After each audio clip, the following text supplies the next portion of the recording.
told you I could wait to see ya.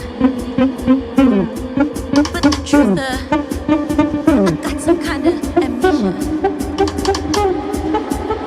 You crept up on me, said you thought of me, finally. And finally, since we let go, you're ready to say hello.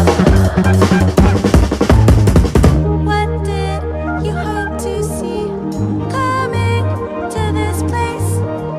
Said you'd never call up, now you're all up in my face, my face, my face, my face.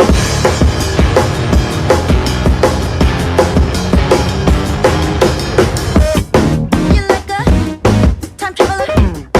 You like to go backwards. You're like a time traveler, running from the future. Time traveler.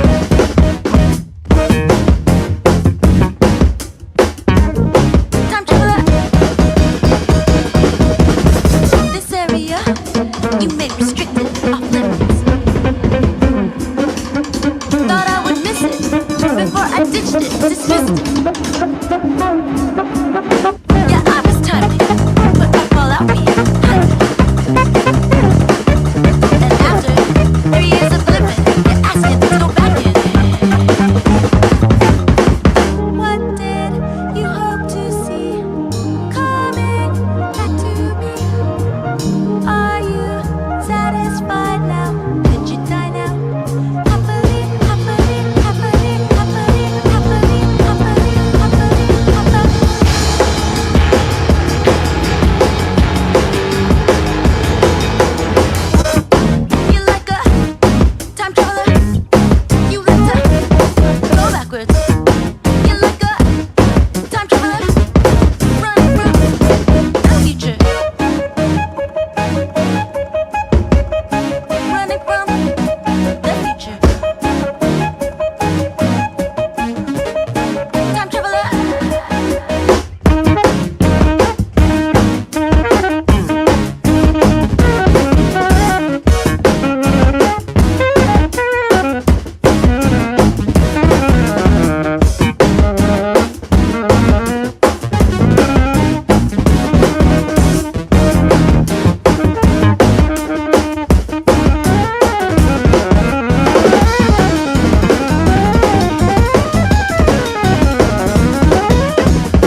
Woo! Good morning, my friends. I hope everybody's doing well. I hope everybody has had a nice evening last night and has had a good morning so far as like, not having to be here so early.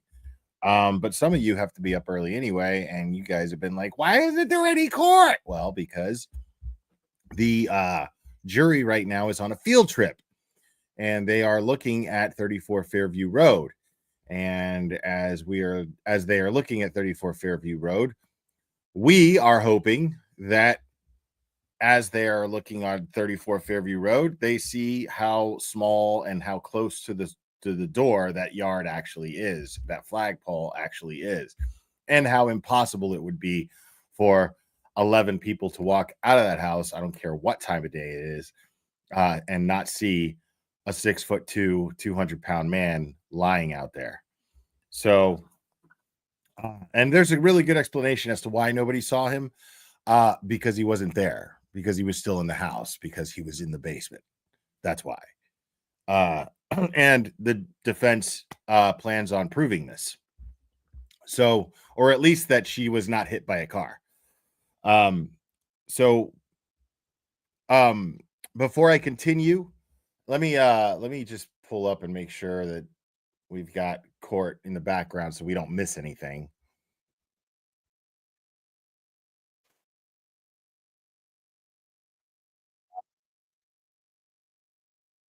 Interesting. I'm just gonna let that ominous music fucking go, bro.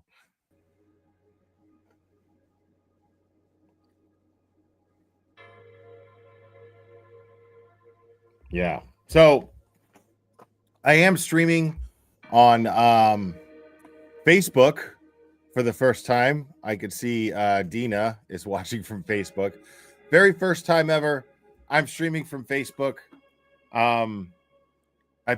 I made this Facebook page approximately 2 months ago, considering now that I can go live on it. I made this Facebook page like 2 months ago because my Twitter got shut down. And so I was like, all right, well, I'll just make a Facebook thing. And then I got my Twitter back. And so now I am streaming on this. That music is really distracting when I'm trying to say something that's okay. Shut up, Court TV. So yeah, they have this clause on there that you can't stream live until you're on there for 60 days. Until your page is up for 60 days. So now I can, and now I am. So yeah. So I'm hoping my Facebook page grows. I mean, if it does, it does. If it doesn't, it doesn't. I've gone this long without it, so whatever. But it'd be really cool if it does. So please make sure to like and share. Let me hold on a second real quick. Let me do something.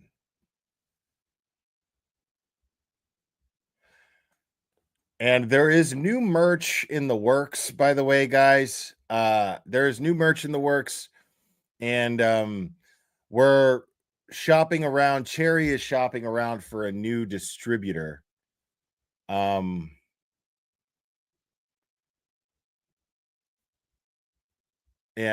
so we're probably not going to go through Teespring anymore, considering that there have been some complaints about it.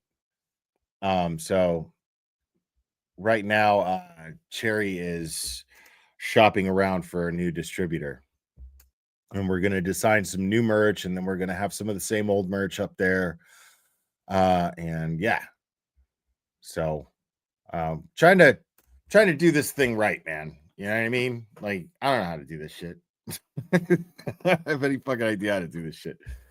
But people want merch and stuff like that, and they want to be able to watch on different platforms, and it's really nice. And I just want to be able to give everybody what they want. And Now, yeah, I'm getting to that. Also, if you're following me on Facebook, you will see that I had posted that, and I see Liz Reed is also in the chat. She messaged me and said, it's Mom's birthday. She actually messaged me earlier this week and told me, and she reminded me today, said it's Mom's birthday. And Janet Reed, aka Mom, is now 75 years old, and she would like it very, very much if you guys would donate to CARES Defense Fund. $7.50. I would really appreciate it, or any variation of 75. I mean, $7.50, $17.50, $750, whatever feels comfortable for you. But yes, thank you so much, Liz Reed, for reminding me of that, because I am very, very much wanting to do anything I can in honor of Mom's birthday.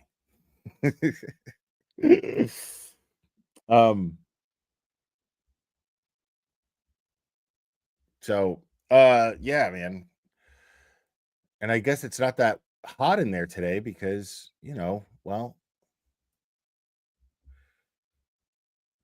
the fans are not on.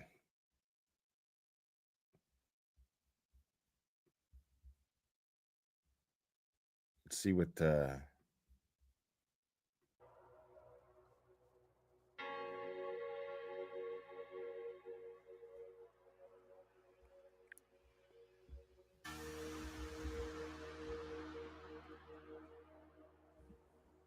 like, what is up with this music? It's so weird.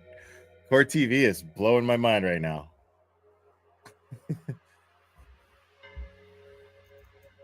I've walked through every desert there is. I've been near death. I've faced down predators, lions, child traffickers, anything with teeth that you can name. What is going on, Core TV?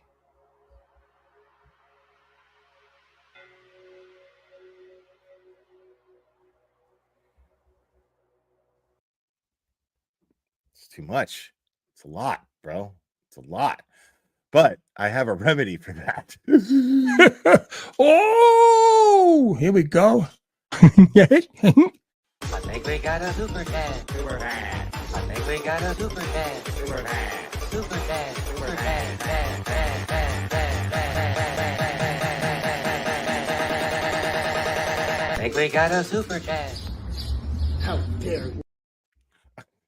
Thank you so much. Crystal, this is your last comment, except there's no comment. It's just Crystal's crime and music. Right on. Well, Crystal's crime and music. So is it like music that's a crime? Like Tay-Tay? Like that kind of like music that's a crime? Tay-Tay? Like Tay-Tay's a crime. Tay-Tay's a crime, for sure. Thank you, Crystal. Appreciate it. Okay, under. Okay. There it is. That's the one that's under it. I don't know what to tell you, Crystal. I don't see it.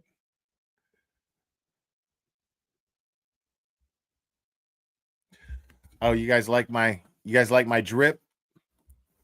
Yeah, I decided to wear pink today. Uh-oh. Here we go.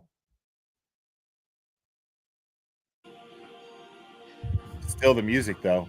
Please let that music be playing while Bev is presiding over this court.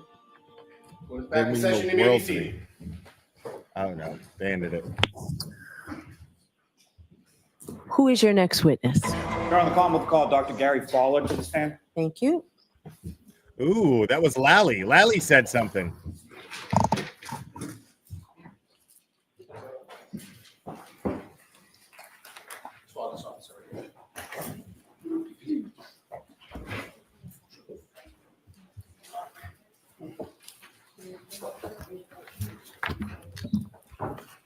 solemnly swear that the testimony you shall give to the court and the jury in the matter now pending shall be the truth, the whole truth, and nothing but the truth, so help you God? Thank you. Sure. Yeah, if you're watching Good morning, on Facebook, doctor. make sure to hit the like. Good morning. Good morning, morning. All right, Mr. Lally, whenever you're ready. Thank you, Your Honor. Good morning, sir. Good morning. Could you please introduce yourself to the jury, spelling your last name for the court? My name is Dr. Gary Fowler, F as in Frank, A-L-L-E-R. And what is your occupation? Okay, I Lally, I am hear a you. physician pathologist. What's up, the And where trial you work? channel? Make sure to I subscribe to work the trial channel, currently at y'all. Signature Healthcare in Brockton. And how long have you worked at Signature and in what capacity, sir? Signature, I started, it's probably 6 months. I took a new job 6 months ago. I've been, I am the chief of pathology and the laboratory medical director at Signature. And where did you work prior to your work at Signature about 6 months ago? Prior to that, I was at Good Samaritan Medical Center in the same capacity. I remember this. And guy how from the long last did you time. work at Good Samaritan for? Since 2015, late 2015. And did you work in any capacity similar to that prior to working at Good Samaritan?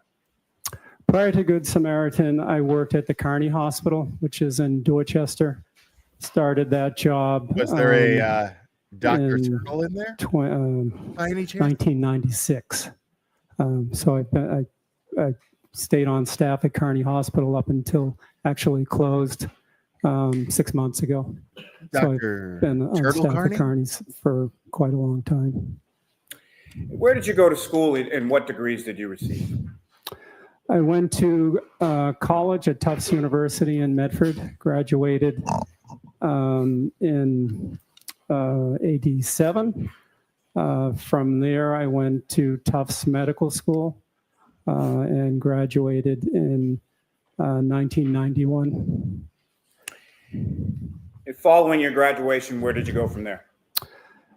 After medical school, I did a residency at Tufts Medical Center in 1991 to 1996.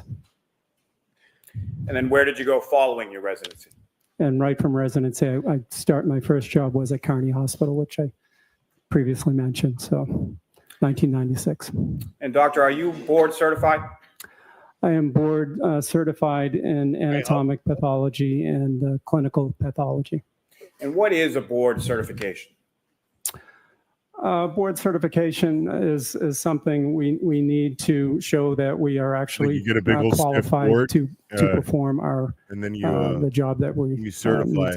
need to do, both in anatomic and clinical pathology. It's a written exam that we take and we need to pass to demonstrate that we're competent and know what we're doing. First, in just general terms, if you could explain to the jury what is pathology? Pathology is, well, there are two basic branches of pathology: anatomic pathology and clinical pathology. Anatomic pathology is basically, an anatomic pathologist is a physician or MD or a DO trained to make diagnoses on patients via looking at tissue biopsies, organs, tissue fluids, and we're also trained in autopsy pathology as well. So basically, an anatomic pathologist, we look at tissues via glass slides. Slides are made, and we every day make the diagnosis of, somebody has a cancer or somebody doesn't have a cancer, benign. Look at colon polyps, breast biopsies, pretty much anything that comes out of the operating room or a physician's office, any sort of biopsy. Clinical pathology, on the other hand, is basically a clinical pathologist is a physician, an MD or a DO, who specializes in the clinical lab, which basically is any fluid specimen, including blood specimens, when you go to the hospital and you have your blood test, and it gets I know this sent is to the the boring lab. part of the trial, clinical but it's kind of pathologist is necessary. ultimately responsible for the quality of your lab tests and quality, and basically that's it. And so the time that you worked at Good Samaritan, did that cover the date of January 29th, 2022? Yes. And again, what was your title and what was your job at Good Samaritan in the month of January 2022? I was the chief of pathology at the time. Word. And laboratory medical director. What did you do as the laboratory medical director? Laboratory medical director, basically, the laboratory medical director is responsible for the ultimate quality of any, either whether it's a biopsy, somebody's biopsy, or lab result. The laboratory medical director has to make sure that the final result is of excellent quality. So there are many different things that we need to make sure that things that are in place, as far as need to make sure we have the correct amount of workers. You want to have enough workers. You want to make sure they're competent. So as many, there are policies for competency for all the lab techs and phlebotomists and even pathologists. So basically, the laboratory medical director, if something goes wrong, it's ultimately his or her fault. And the lab at Good Samaritan, is that lab accredited? Yes, it is. And by what body? We are accredited, or Good Samaritan is accredited by the, we call it the CAP. It's a College of American Pathologists.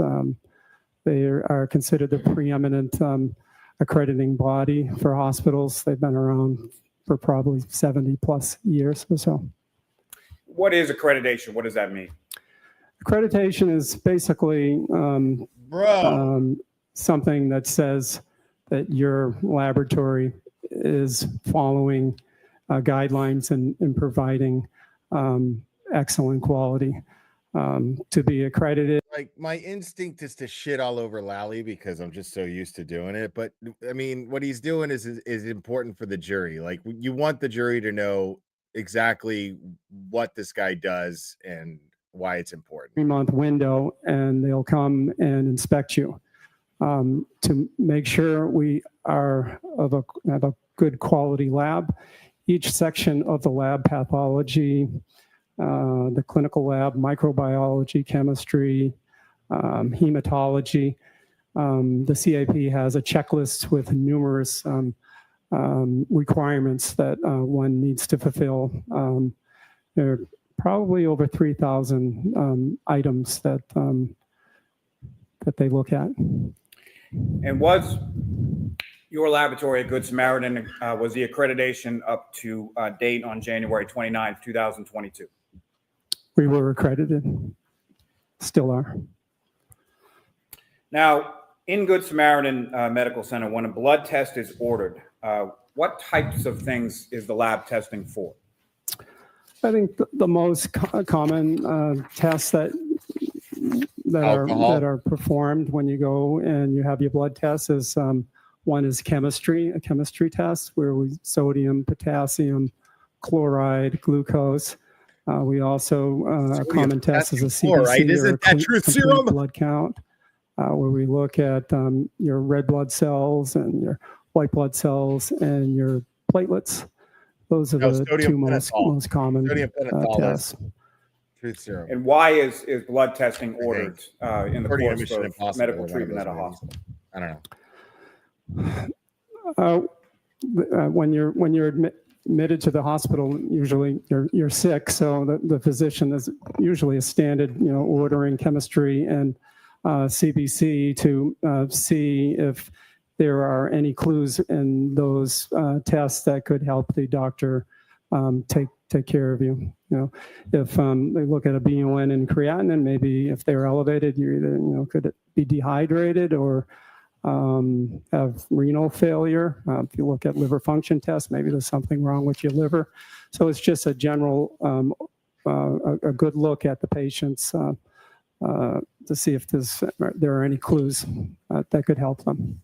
Blues Clues. And as far as the blood testing results are concerned, how does that assist either a doctor or a clinician in treatment and diagnosis? Basically, what I just said. If there's nothing, if the results are normal, that sometimes helps too. Rules things out if they're normal. If they do a CBC and look at the hemoglobin and it's low and patient's anemic, maybe the patient might need a transfusion. So there are many different case scenarios where the results. So you guys are looking at this guy and thinking, Jesus Christ, man, this guy must be just the most boring fucking individual to be around, just excruciating. But ladies, I'm telling you, by the looks of this guy, don't be fooled. This guy's stepping on his own dick when he walks. That's all I'm saying. That's all I'm saying. Don't be fooled. Look at him. Just look at him. Okay? Or maybe not. Maybe that patient has ingested maybe drugs of abuse. So they'll test for alcohol to see, one, if it's positive. And if it is, then it helps confirm that the patient has been drinking. Now, are there any policies and protocols at Good Samaritan Medical Center with reference to how blood is taken and how blood is tested? Yes, we have numerous policies. We have one policy specifically for phlebotomists. Those are laboratory technicians who draw the blood. That's what I'm trying to tell you. This guy's applying every appendage he has to get his lady off. Exactly what they need to do. And also in the laboratory, we have numerous policies basically for any tests that we provide. And so we have a policy for alcohol testing as well. May I approach the witness, Your Honor? Yes. How did it make you feel sick? Don't be that. Yo, what do you mean? Bro, I bet you anything this guy's got like 5 kids. Doctor, I'm placing before you 2 sets. Because he's just at home hammering nails. Those, generally, when you're finished.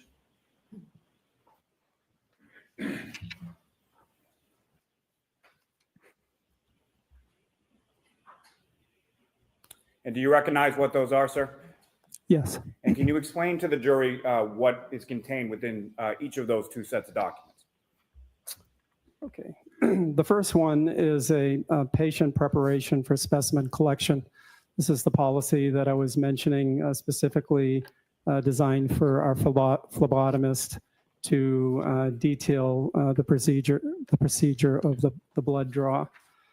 Basically goes through one of the most important parts of the process is correct patient identification, where we need to correctly identify the patient. We have the patient state his or her first and last name and state it out loud to make sure it matches which the patient that we're trying to draw. And then we also match up the bracelet to the medical record number on the patient's bracelet. So one of the most important things is correct patient identification. The rest of this policy goes on and just pretty much details what to do next, including finding the veins, cleaning the site. It has some information on if there are any complications. So it's basically the entire process of the blood draw.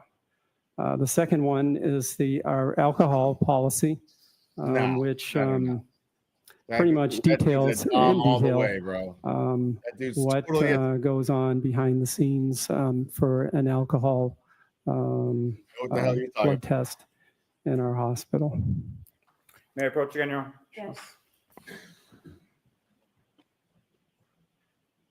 Your Honor, Caldwell, proceed to introduce in the minutes the next 2 exhibits.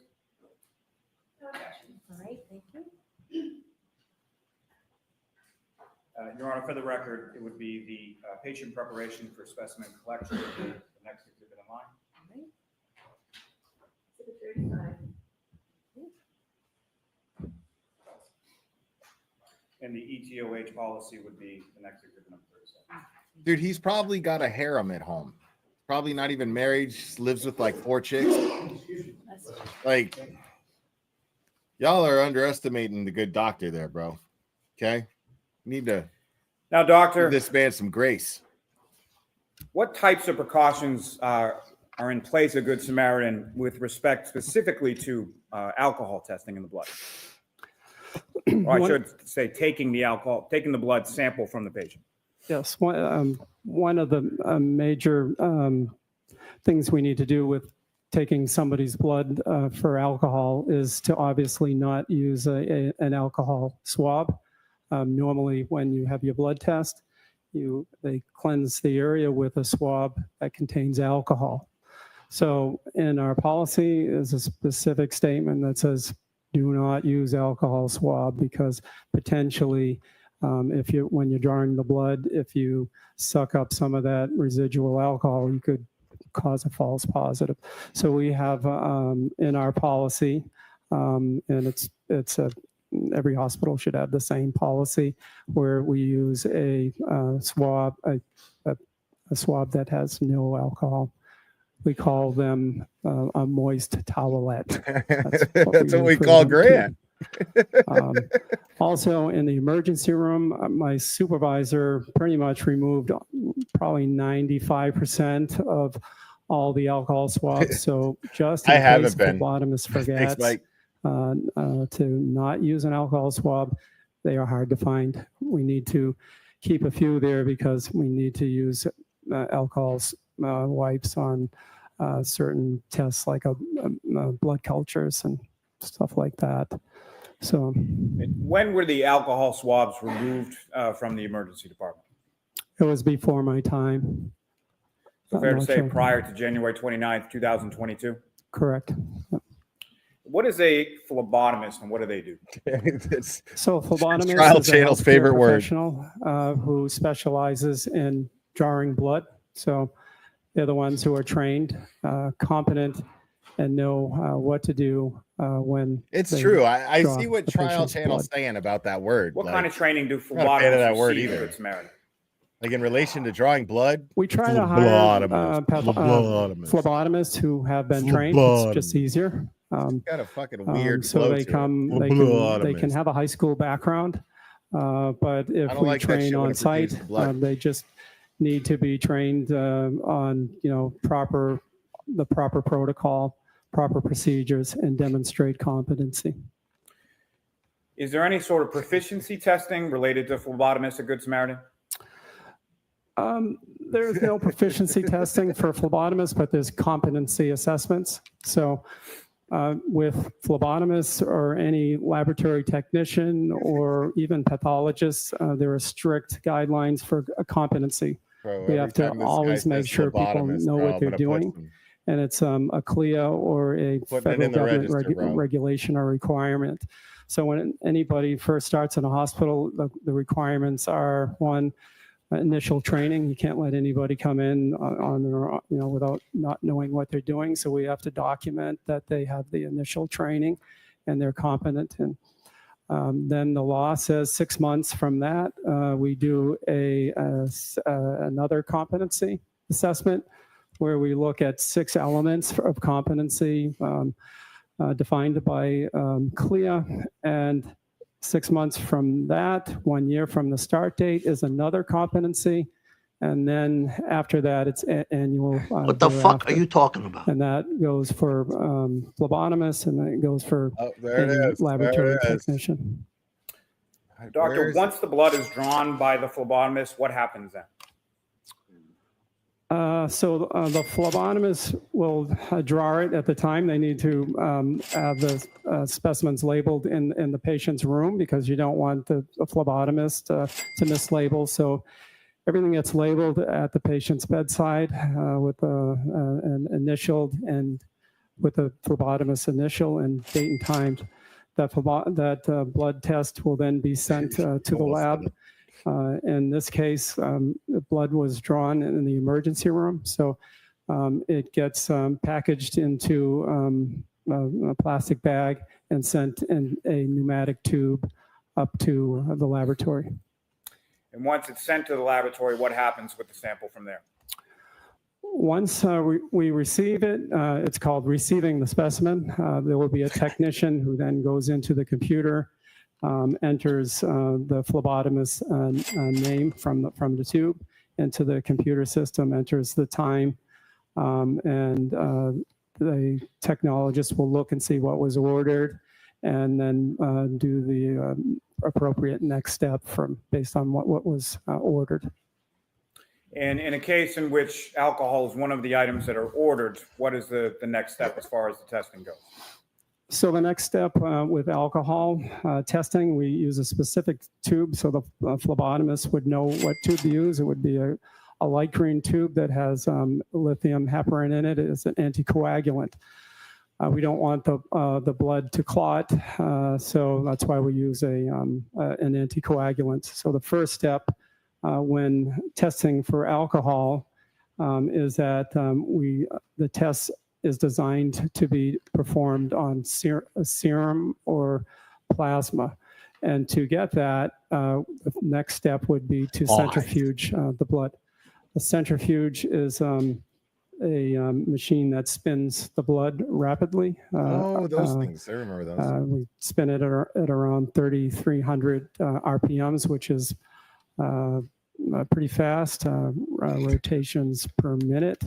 And the reason why we spin it, because centrifugation will allow it to separate the blood components based on the density. So heavier stuff like the red blood cells will go to the bottom, and the lighter stuff like the watery component of the blood will go to the top, and some of the white cells go into the middle. But for alcohol testing, we are targeting the top part of the blood component, which would be plasma. And then once it Thank goes you, Norman Corey. through the centrifuge process, what happens then? So once it's centrifuged, we have the Yeah, I agree, separation of the blood components. We have the plasma ready to be tested. So that technologist will walk the specimen over, it's probably 10 feet from there, and put it onto our Roche Cobas machine. That's our machine that performs our chemistries as well as alcohol testing. It goes onto a machine. All the testing is basically inside of a black box. And the label present on the blood tube. I'm sick of y'all in this chat right now, man, because y'all need to quit acting like this dude isn't a fucking hot dancer, bro. You know this dude gets down on the floor, bro. Like, you know he does. Y'all are sitting here acting like you don't see it. And Sick of Dr. that. Ford, our stenographer, do you know how to spell that Roche Cobas machine that you were just referencing? So R-O-C-H-E, Roche, and Cobas, C-O-B-A-S. Thank you, sir. May I approach, Ron? Yes.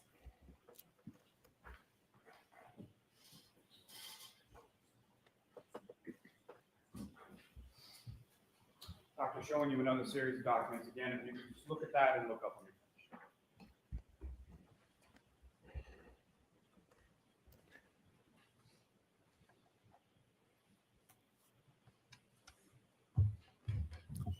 finished. Do you recognize those records, sir?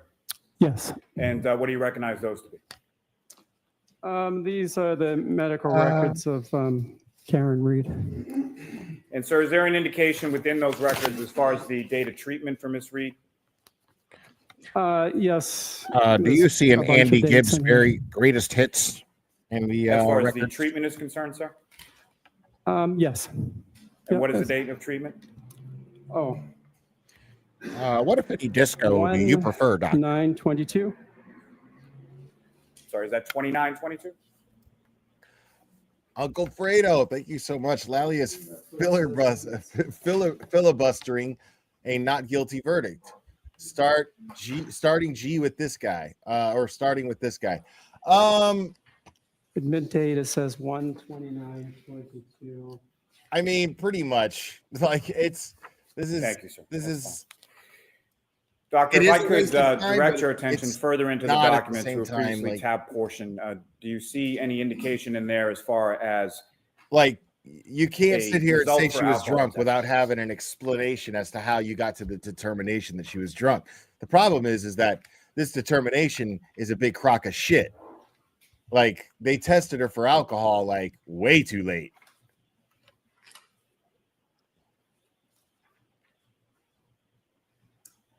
Yes, I do. Like, it still And doesn't prove that she was With drunk at respect the to that time result, of have you reviewed these impact records prior to today? that John O'Keefe Yes, I allegedly did. suffered. And if you could explain to the She jury could have sort of started the drinking when she timeline got back to of- the house. from this blood sample as far as, let's start with first when it was ordered. So when it was ordered, it was 9:03 in the morning. And when was That it day. taken, sir? The blood test was taken 5 minutes later, so 9:08. And then what happened, or what is the next time that something of any significance happened with it? 5 minutes from that, 9:13, we received it, and 9:53 in the morning, the result was entered into the computer. So it was ordered at 9:03, and I believe it was 9:53. The results were in the computer. And may I approach again, Your Honor? Yes.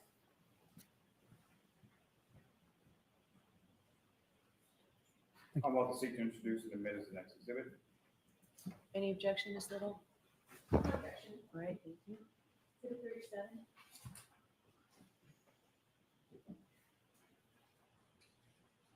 Your Honor, may I return to the document? Yes.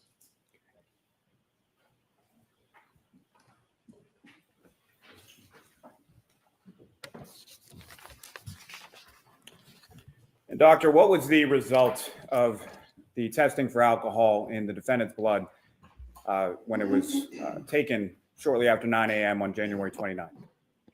93 milligrams per deciliter. Thanks. Nothing further, Your Honor. Okay. Ms. Little? Are they going to cross this guy? Oh, shit. Miss Little's going to cross him.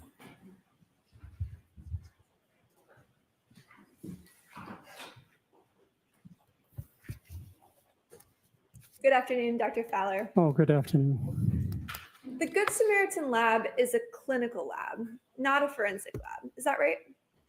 Correct.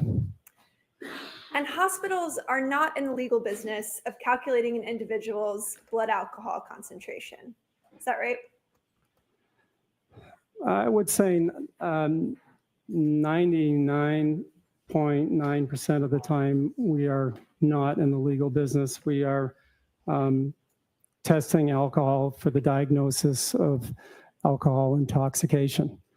But occasionally a case may come, very rare, to a hospital, and it ends up being a legal case.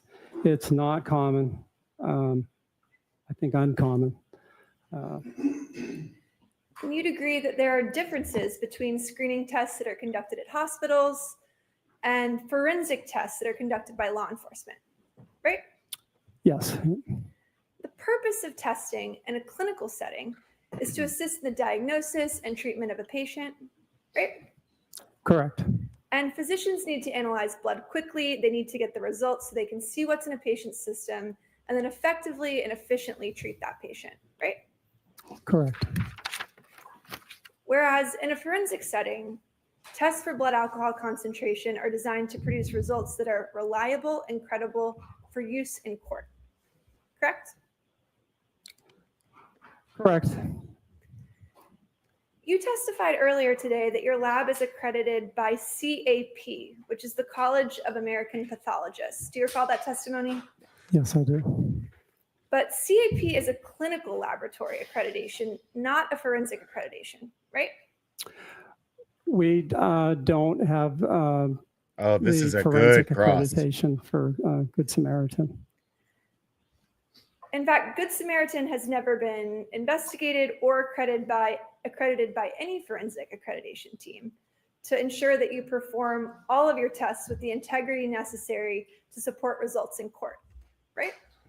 We've never Ooh. been, we've never had the forensic accreditation, but we have very good good quality lab results. Oh, which I that's not could gonna cut it, go homie.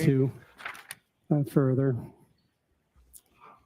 But you've never been accredited by a forensic accreditation team, No, right? no, And the lab at Good Samaritan has never been accredited by the ANSI, which is the National Accreditation Board known as ANAB. Are you familiar with that organization? no, Are you aware that ANAB is the forensic accreditation body that in the United States that ensures that laboratories' procedures meet the minimum standards necessary to ensure results are reliable and credible for use in court? Bro, Sustained. dude. Now, the most So wait, you're not reliable even method of qualified? forensic ethanol testing is called headspace gas chromatography, or HSGC. Are you familiar with that process? yes, And HSGC is the method that's used by forensic labs to test for blood alcohol content, right? correct, And that's because forensic tests require the testing of whole blood for the presence of alcohol, right? correct.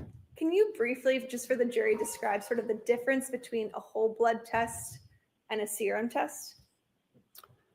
Sure.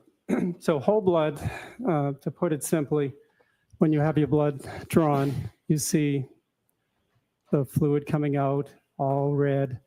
That's whole blood. We don't do anything to it. We don't spin it down. We don't centrifuge it. That is whole blood. That is the specimen of choice for forensic blood ethanol testing. Hospitals, on the other hand, our methodology, which is just as good as the forensic headspace gas chromatography, is based on looking at the serum or the plasma. So we don't, that's what when I explained that we need to centrifuge it, take the liquid portion off the top. So in the hospital, we test it on the serum or the plasma. Now, did you ask me the difference? You want me to go into the difference? That's enough, doctor. Thank you. I'll ask some additional questions to kind of clarify. And in a forensic lab, they actually require the testing of whole blood, correct? Correct. And HSGC directly measures ethanol in the blood. Correct. And this method is designed to be accurate and reliable for forensic purposes for use in legal proceedings, correct? Correct. But the testing in this case was performed using the hospital's clinical chemistry machine instead of a forensically defensible method like HSGC, right? Correct. And that clinical chemistry machine performs what you just testified to, a serum test, right? Serum or plasma. Serum or plasma. And hospitals use serum or plasma testing because it's actually quicker and more efficient than HSGC, right? Yes, it's less labor intensive. It's easy to automate, but at the same time, very, very good and very accurate. But serum testing does not actually measure alcohol directly. It instead measures the presence of what's called NADH, right? Yes, I'll repeat that. That was my fault. Serum testing does not actually measure alcohol directly. Instead, it measures the presence of NADH. Is that right? Almost. Well, NADH is a byproduct of alcohol, right? Correct. I can go into the testing how methodology that we use to explain it if you want me to. Well, serum testing measures the presence of NADH, correct? It measures the rate of change of NADH production, so it doesn't actually look at just NADH, and it measures the rate of production, and I can go into more detail on that. Alcohol testing in the lab is correct. I'll ask you some additional Okay, questions sure. about NADH and we'll Sure. get there. Yeah. So you can do this now, but let the doctor answer his question fully next question, okay? And the following questions. Doctor, the higher the NADH in a patient's system, the higher the serum test result, correct? That may not be correct, no. It's the rate of change of NADH production. based on our methodology. I can go into that. So our test system is a little bit different than the forensic testing system, but it's also very good and very accurate and almost when we compare Today, Junior! our methodology to the Headspace, we get the exact same results, and when we compare and with peer laboratory comparisons. But what we do is and I think the jury needs to know this. Maybe some of you might understand the chemistry behind it, but we do. We take the patient's sample, and it's based on we add, because when there's alcohol in the specimen, we add actually in the test system alcohol dehydrogenase. It's the same enzyme that's in the patient's body. In addition, we add a surplus of NAD to it. NAD is similar to NADH. They get converted back and forth. So when we put it on our test system, it's alcohol dehydrogenase is in there. And what happens is when there's alcohol, it combines with NAD that we add to it. It creates NADH. And then in our machine, there's a spectrophotometer, which can monitor the rate of NADH production over baseline. And we use, there's something that measures, a photometer that measures the NADH production. It looks at light in this physics and looks at 340 nanometers. And it's pretty accurate. It will monitor, it will tell you, it will tell the system how much NADH is produced, and that amount is directly proportional to the alcohol in the patient's sample. So it's a very, very accurate test, but there are some limitations that I can go into. So wait for another question. Next question, Ms. Little. Yes, so serum testing can be subject to errors, right? And there are limitations.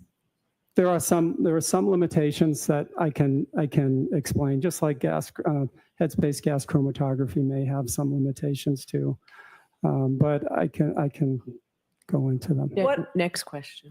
What are some of the limitations of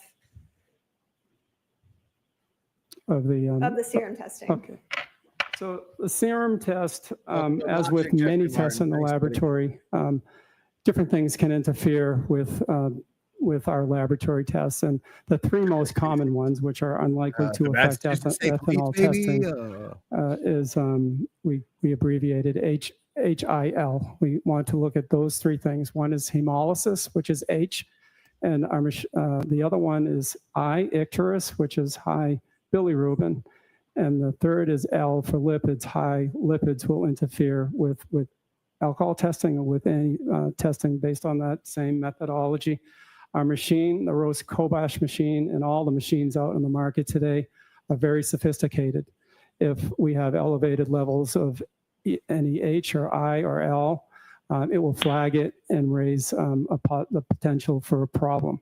The next thing on the list is that our alcohol testing is not absolutely specific for ethanol. Shut up for a second, man. So you guys know, not only, I mean, it is a crazy coincidence, people, that it is Janet Reed's birthday landing on the same day as Cherry's birthday, people. It's landing on the same day as Cherry's birthday. That is unbelievable, folks.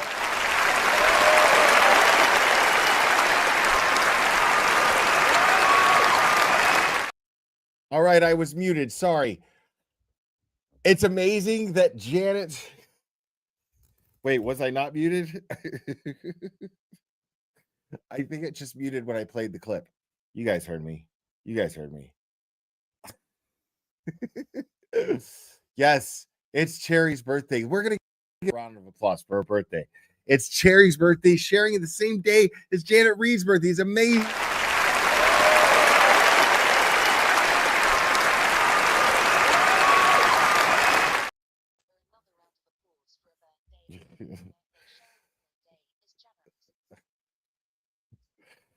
God. My SIRI came up again. It's so nice to see Cherry finally. Lactic acid, the hematoma. Yeah, If I could just Go ask ahead you and a ask few, your next question. if I could ask you a few more questions about LDH and lactic acid. sure. You're aware, Dr. Fowler, of the medical literature establishing that the presence of LDH and lactic acid can lead to falsely elevated serum readings, correct? Correct. And that's because lactic acid or LDH actually forms NADH. Lactic acid, I'll have to go into a little bit of chemistry. Lactic acid and LDH, lactate dehydrogenase, they both act on each other. And LDH and lactic acid needs NAD plus to break it down.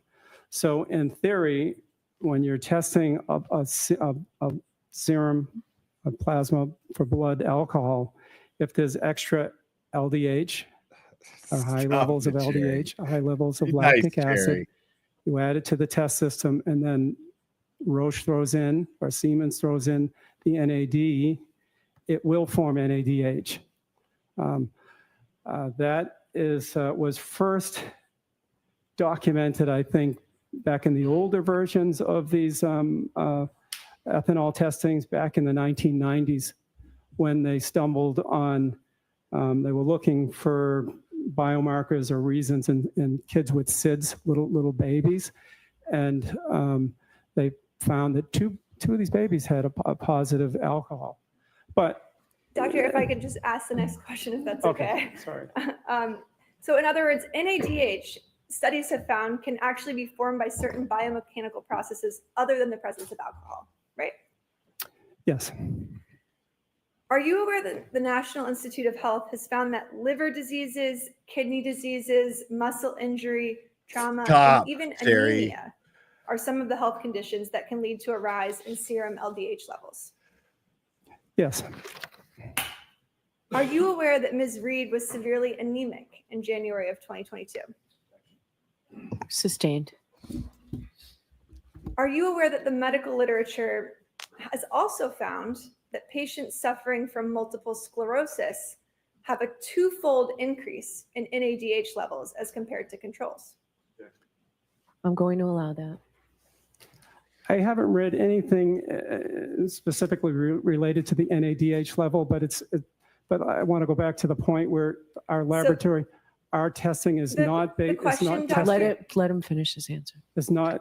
It's the rate of change of NADH. So if somebody has NADH on board, I believe it's not going to affect the result. It's the rate of change, and it basically, back to the anemia. I haven't read or heard of that. That was stricken. That was not allowed. It all goes back to the lactic acid and the LDH. The NADH doesn't matter. So looking at multiple sclerosis patients, they can have elevated LDH and lactic acid, but it's not to the extent that it can Everybody in the chat interfere with the alcohol levels. There was a study maybe 7-10 years ago. Your Honor, there's no question pending. You asked him about a study, if he was aware of the studies. I asked, and that's a yes or no question. And he's... All right, Doctor, we're going to hold that there for you and ask the next question. Doctor, have you reviewed the August 21st, 2013 peer-reviewed article entitled Serum NAD through Disease Course in Multiple Sclerosis, which was sponsored by the Center of Healthy Brain Aging? Take control of your by the witness, University of New South Wales. Liza. You can do this. Which, take control of your Sure. witness.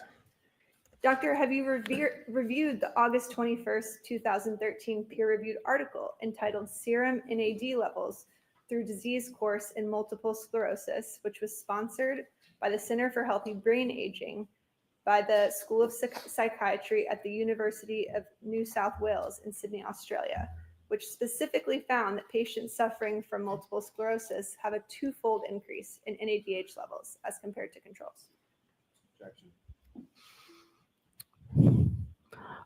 I'll strike the part of what the article held. Is he aware of the article? No, I'm not, to be honest, no.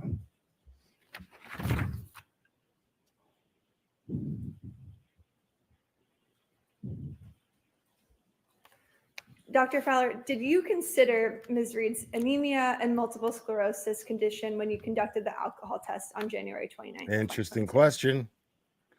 No, we don't. No.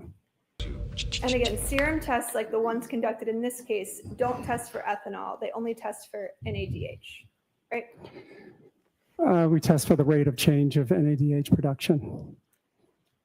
I hope the And jury's Dr. following You this. did a number of other tests on Ms. Reed on January 29th, 2022. You tested for additional drugs, not just alcohol, correct? Correct. And all of those results were negative. Correct. Damn. Thank you. No She further don't, questions. she don't even smoke weed. Karen don't even smoke weed.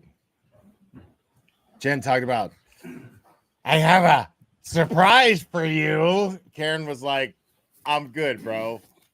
I'm good. Doctor, are you aware, I know your lab at Good Samaritan did not do this process, but are you aware through your training and experience of any sort of mathematical conversion that can be done from a serum reading in milligram per deciliter to a blood alcohol concentration of whole blood?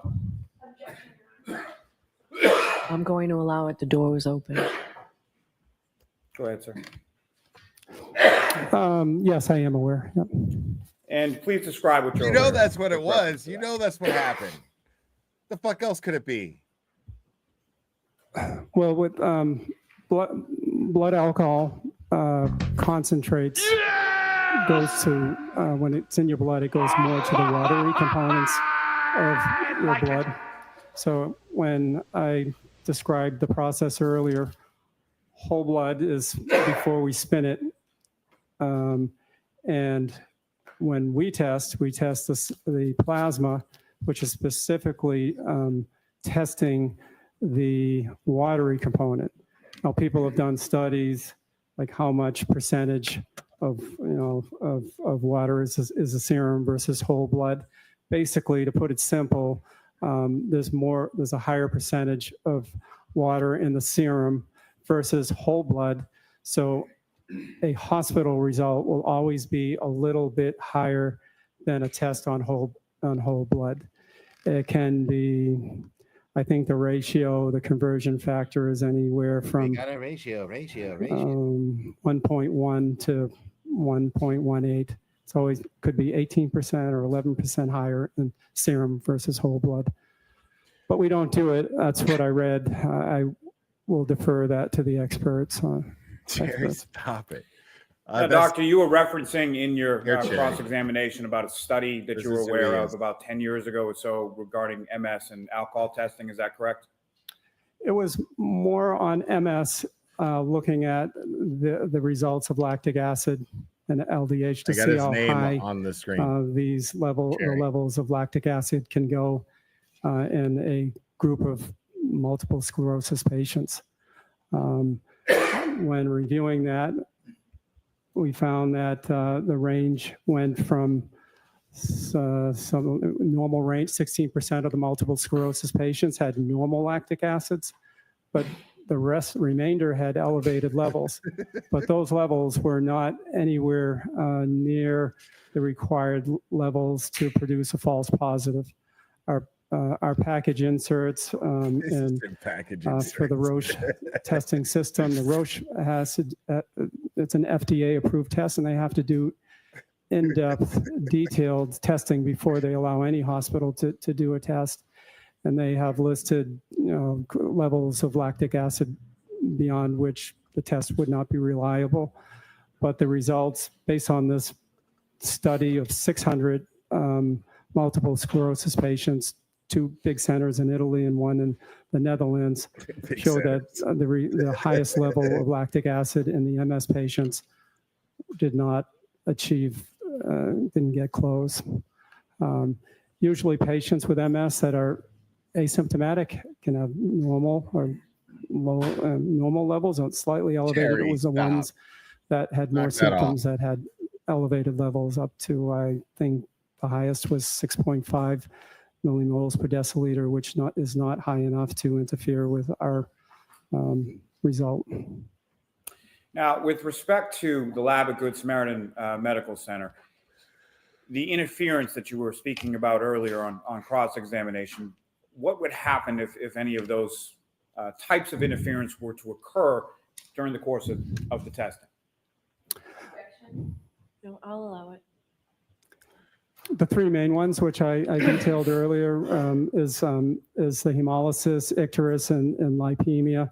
Our machines are sophisticated. It will detect it and say, it will flag it and say, please do not result it, or we'll have a disclaimer saying, interpret this result with caution. The results may not be accurate.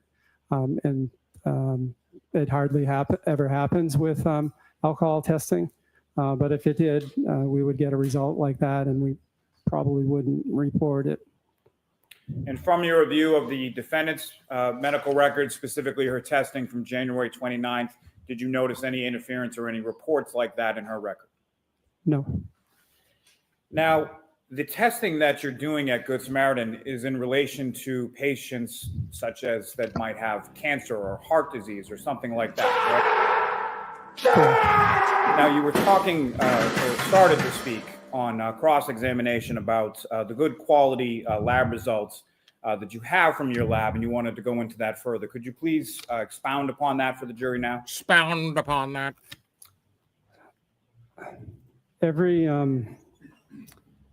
We have you mentioned proficiency testing before. So all hospital laboratories accredited by the CAP or have to participate in proficiency testing. What that means is that every 3 times a year, and they give us 5 unknown samples. And we have to test it, report it back to CAP, which also reports back to the government. And we have to basically get the correct answers. And with alcohol testing, it's probably one of the best tests in the laboratory. Always have right on the money results. But at the same time, we're also able to look at results of all the other labs that participated in this proficiency testing. So we can look at different methods. We can look at labs that had the same method as us to see how we're doing. And usually with this proficiency testing, we have 3,000 labs across the nation that have the same methodology as us, so we can compare to them. And also, interestingly, we can see the labs that are using headspace gas chromatography. And out of interest, we can see, how do we compare? And we have pretty exactly the same results on these proficiency testings. We also look at some statistics as well, not going into them, but we can look at some stats like standard deviations and SDs. And actually the hospitals with enzymatic testing have slightly better stats with that compared to Headspace. Pretty close, but a little bit better. And doctor, from your review of the defendant's medical records and the blood testing in this case, was that done in conformity with the policies and protocols at Good Samaritan? We have policies in place to be followed, and there's no reason not to think that somebody didn't follow policy. Thank you, sir. Anything else, Ms. Little? No questions. All right, doctor, you are all set, sir. Thank you. What a dud. Do you have another witness, Mr. Brennan? I do. Okay. The Commonwealth calls Jason Becker. Jason Becker. Who the fuck is Jason Becker?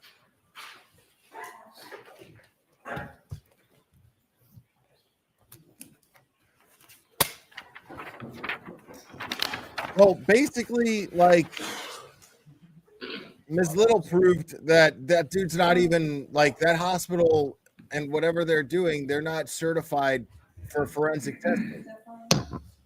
So, and he's not even qualified to testify in court. Shall be the truth, the whole truth, and nothing but the truth, so help you God. Good afternoon, sir. All right, Mr. Brennan. Thank you, Your Honor. Good afternoon, sir. Good afternoon. Could you please introduce yourself to the jury? My name is Jason Becker. How old are you? I am 36 years old. Do you live in the area? I do. I live in Canton. Tell us a little bit about your education. My education, high school and college UMass. And I went to EMT school a little over 10 years ago and paramedic school. Tell me a little bit about EMT school. How old were you when you started EMT school? When I started EMT school, roughly 21 years old. Why did you decide to go to EMT school? I wanted to save some lives. Tell us a little bit about EMT school. What did it I require? wanted free EMT school is a couple months of classroom I wanted stuff, and then you do some ride time on the ambulance. Look at this Paramedic guy. school is a little different. It's about a little extended. 2 years worth of training. You're doing hospital, ER time, and ambulance time also. How long did you serve as an EMT before you went to paramedic school? I worked as an EMT for approximately 5 years. Can you estimate how many dozens or hundreds of calls you were on during that time? Hundreds. Why did you decide then to go get paramedic training? I wanted to be on the fire department, and it was a prerequisite. Did you complete paramedic school successfully? I did. Were you still working as an EMT at the time? I was. And inevitably, did you seek to have a different job? Did you try to be a firefighter? I wanted to be a firefighter, correct? Were you successful in doing that? I was. Tell us a little bit about that, sir. On the Canton Fire Department.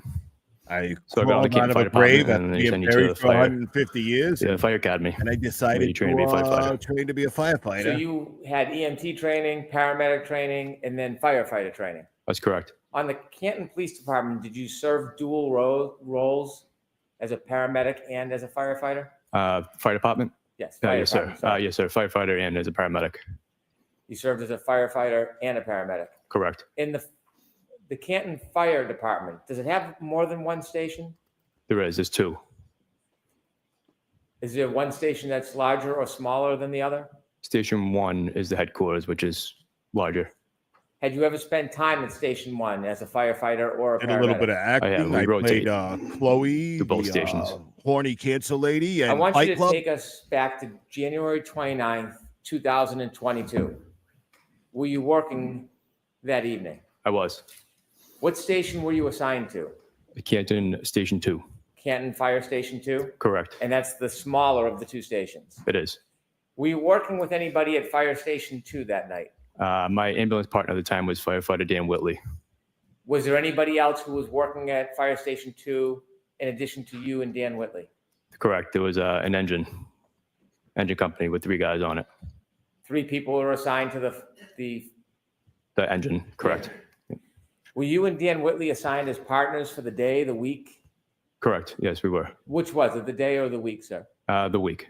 So for the entire week, you're partners with a person, and does that rotate on other assignments? It does. It rotates. So on this particular week, you were assigned as partners with Dan Whitley. I was. What were your roles between the two of you? Well, at the time, he was my preceptor. I was a new paramedic at the time. So I was more or less the lead tech on all the calls as part of my training. And Dan's been a paramedic for a long time. So he was there to teach me. So would Dan Whitley be the lead on the call and he would help you? I would be the lead. You would be the lead. Correct. Did you get a call that early morning hours of January 29, 2022? We did. What was the call assigned for? It was a call for Section 12 psych eval. Very briefly, can you tell us what a Section 12 is? Sure. It's a transportation order filled out by police, doctor, basically for us on the ambulance that we have to take the patient, whether voluntarily or involuntarily, because they're a threat to themselves or someone else. When you received the call for Section 12, were you aware that there were other calls that antipsychotic Fire drugs, Station and, 1 had responded I to got that first morning? dibs. We were aware. You can hear the calls going out each station. Were you or Dan Whitley any part of that earlier call that Fire Station 1 responded to before you got the call for the Section 12? We were not. So your efforts were after? We were after, correct. After you got the call to respond to a Section 12, did you head towards Fairview Road? We did. Tell us a little bit about the trip to Fairview Road. It was a little extended because of the weather conditions at the time. Snowing heavily, windy, low visibility. How long did it take to get This from Fire guy Station is a 2 mess, to Fairview bro. Road? Like, am I Approximately fucking blind or what, That's dude? 8 to 10 minutes. Who drove? Firefighter Whitley. Now, on the way to Fairview Road, do you sit in the front of the ambulance? We Bro, do. this guy is strung the fuck out. Take us to when you arrived to Fairview Road. I don't know a What do you lot, see? but I know I'm You see a bunch fucking of police addict when I lights. see one, dude. Canton engine 3 was already on scene, so we parked behind them. Did you have it, without talking about what you spoke about, did you have a chance to speak to anybody at the scene? We briefly spoke to the Canton police. and they Either that or you briefed just us never sleep. And Or sent eat, us to where the defendant was at the time. just because. Why do you have a conversation with other first responders at the scene before you do anything? They're making sure the scene is safe to begin with, and they're unseen first, so they have a little more info than what our dispatch would have. After you had that debriefing with colleagues, were you directed to approach any certain person? This I dude was. is on it, dude. Where did you go? Like, come on. I went to the defendant who was sitting in a black SUV type car. Were there other persons inside the car with the defendant? From my understanding, there was one person in the driver's seat. And what seat was the defendant in? She was in the front passenger seat. Did you have a chance to speak to her? I did. And the person you spoke to You was know in the who's gonna passenger know? seat of that car. Do you see I that need person in JFK court and James today? Jackson in my chat right I do. now. Could They're you gonna be point like, out oh, and for describe sure. an article? Like, that dude is fucking. Miss on Reed it. right there. She's in the blue, navy blue. How long was your conversation with the defendant while she was still seated inside the vehicle? Approximately 5 to 8 minutes. At some point, did you and the defendant move to another location? We did. Where did you go? So we went back in the ambulance. After having a conversation with I her, almost feel bad for was him. she cooperative going back to the ambulance with you? She was. And did you ask her to be seated in the ambulance? I did. Was she cooperative with that as well? She was. After she was seated in the ambulance, did you close the doors and get in? We did. When you say we, who was with you? Me and firefighter Whitley. So you and firefighter Oh, there's Whitley were in the JFK back right there. of the ambulance Oh, with Miss Reed. turbulence Who in the was going to chat. drive the ambulance? My man's here. Firefighter Sam Park. Where did Yo, he come from? He was JFK, on what does the this guy fire look engine that like was already to you? on scene. I want to ask you questions now about what you did in the back of the ambulance and some of the conversations that you had. Tell us what your role is once you have a patient in the back of the ambulance. What do you do next? Each patient's different. Depends on what the call is for. In this specific situation, it was more a psych eval, because that's what we're called for. Initial triage questions: is the patient cooperative, uncooperative, combative? I asked her name, her mental status, where she was. I asked her if she was suicidal, and if she was, did she have a plan? Did she want to hurt anyone else? Those are kind of the initial triage questions that I would ask. Why do you ask those questions? Just to get a kind of a judgment on the patient, reading the patient. What's your role at that point? Are you an investigator? I'm not. Are you in any way law enforcement? I'm not. So what's your focus when you're speaking to a patient? It's basically hearing them speak, hearing their story. In this specific situation, we didn't know circumstances. We just knew that Miss Reed had found her husband, which she was calling dead on the side of the road. So it was a traumatic call. So when you were there, you knew nothing about what had happened before you got there. We did not. And your role had nothing to do with any of that investigation? We did not. You were solely focused on caring for the patient? Correct. Did you have any other role other than caring for the patient? Just making sure she got to the hospital safely. She didn't hurt herself. During those Yes, yes. conversations, Yes, are you you will. and firefighter Whitley doing the same Yup. thing or different things? Again, it depends on the call. I was the lead tech, so I'm the one documented, giving a report to the nurses, the staff. So I was more kind of getting that information, my initial triage questions, and then just kind of sat and supported Miss Reed. And Were you writing down information, technical information about status and health on a report? I was, yes. While you were doing that, was your colleague speaking to Miss Reed? He was. Did you have a chance at times to hear what they were speaking about? Yeah, and no, At other times, did you speak directly to Miss Reed? I have. Can you describe her demeanor or temperament? Initially, she was agitated because she didn't feel like she needed to go to the hospital. She said the statement she made, she didn't mean. She just kind of said it in jest because of the events that she went through.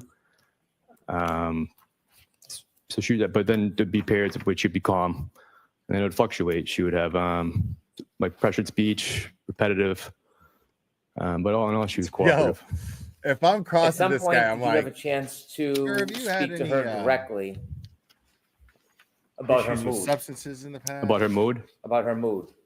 I'd be digging into everything into this guy right I don't know now. if I understand sitting the there, question. Okay. right Did there she at the say defense anything table. to you about her last interaction with what she referred to as her husband?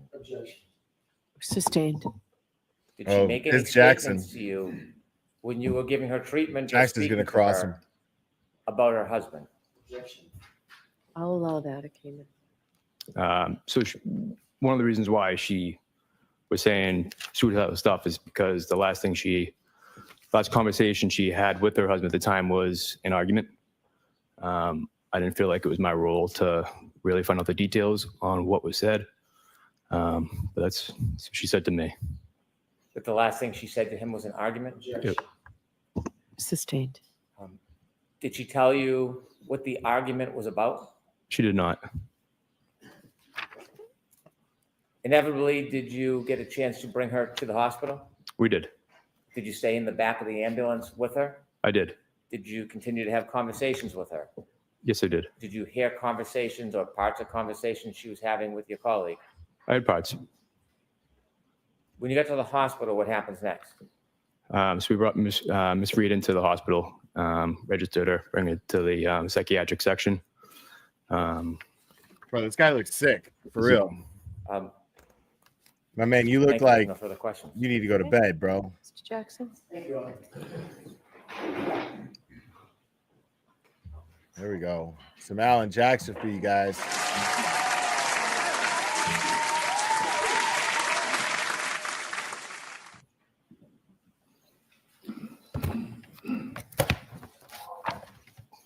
Right, Charlie? Oh, you popped. You're gonna be famous. Wait, here it is. Here it is. Stop! This is I have just a moment, Your Honor. Yes.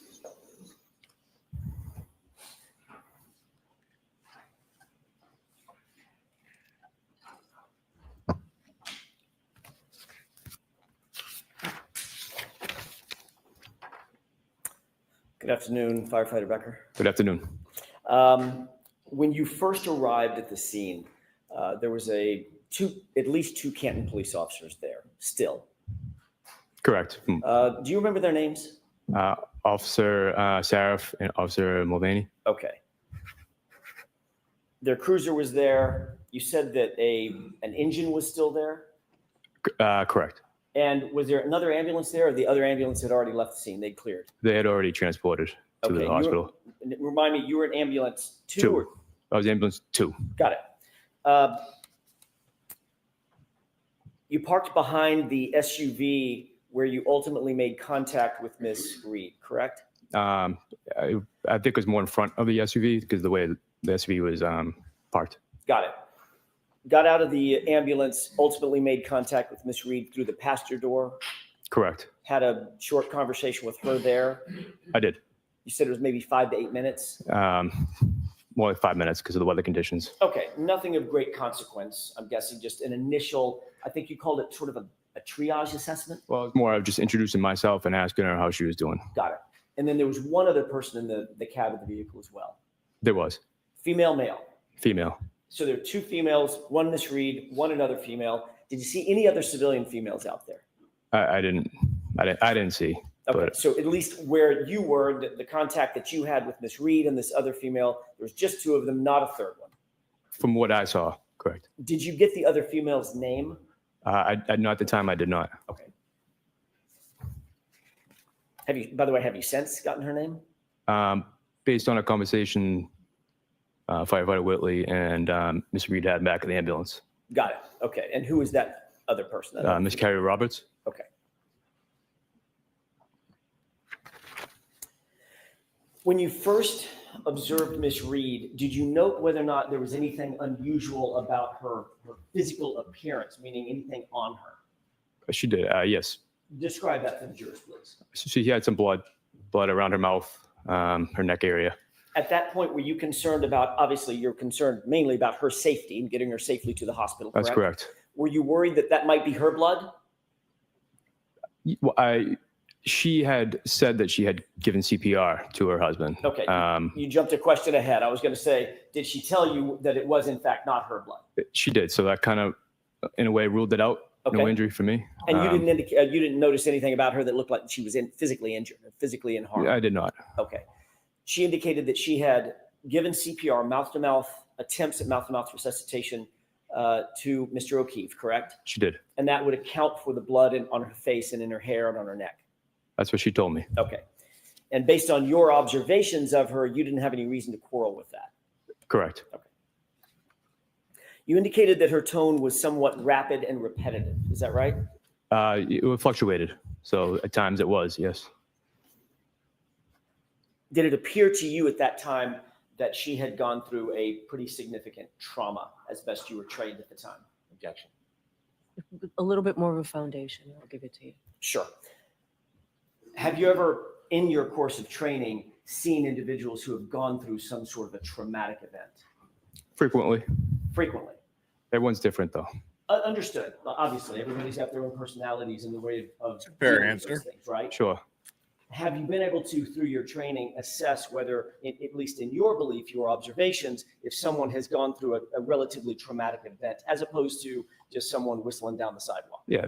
Okay. Did it appear at that time when you're interacting with Miss Reed that she was showing the signs consistent of having gone through a trauma?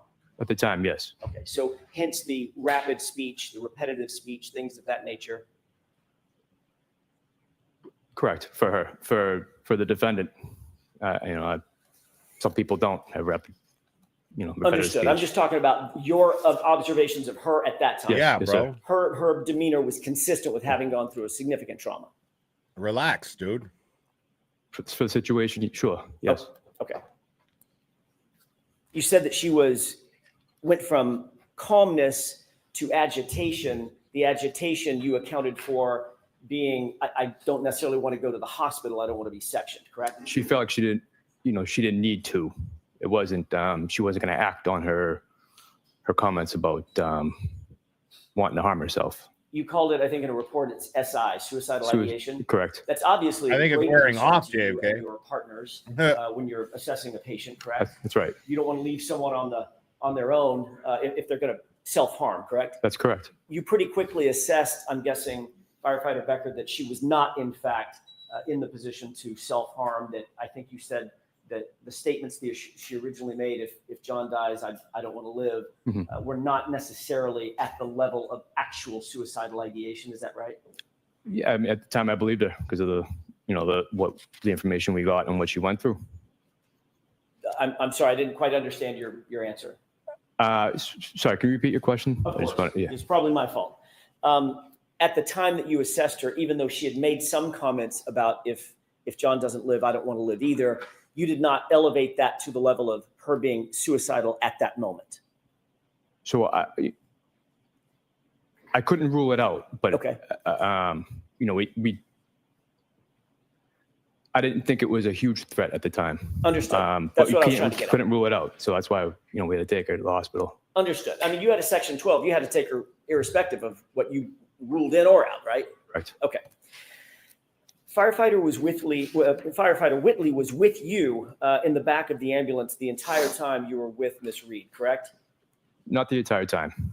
He was before we started transporting.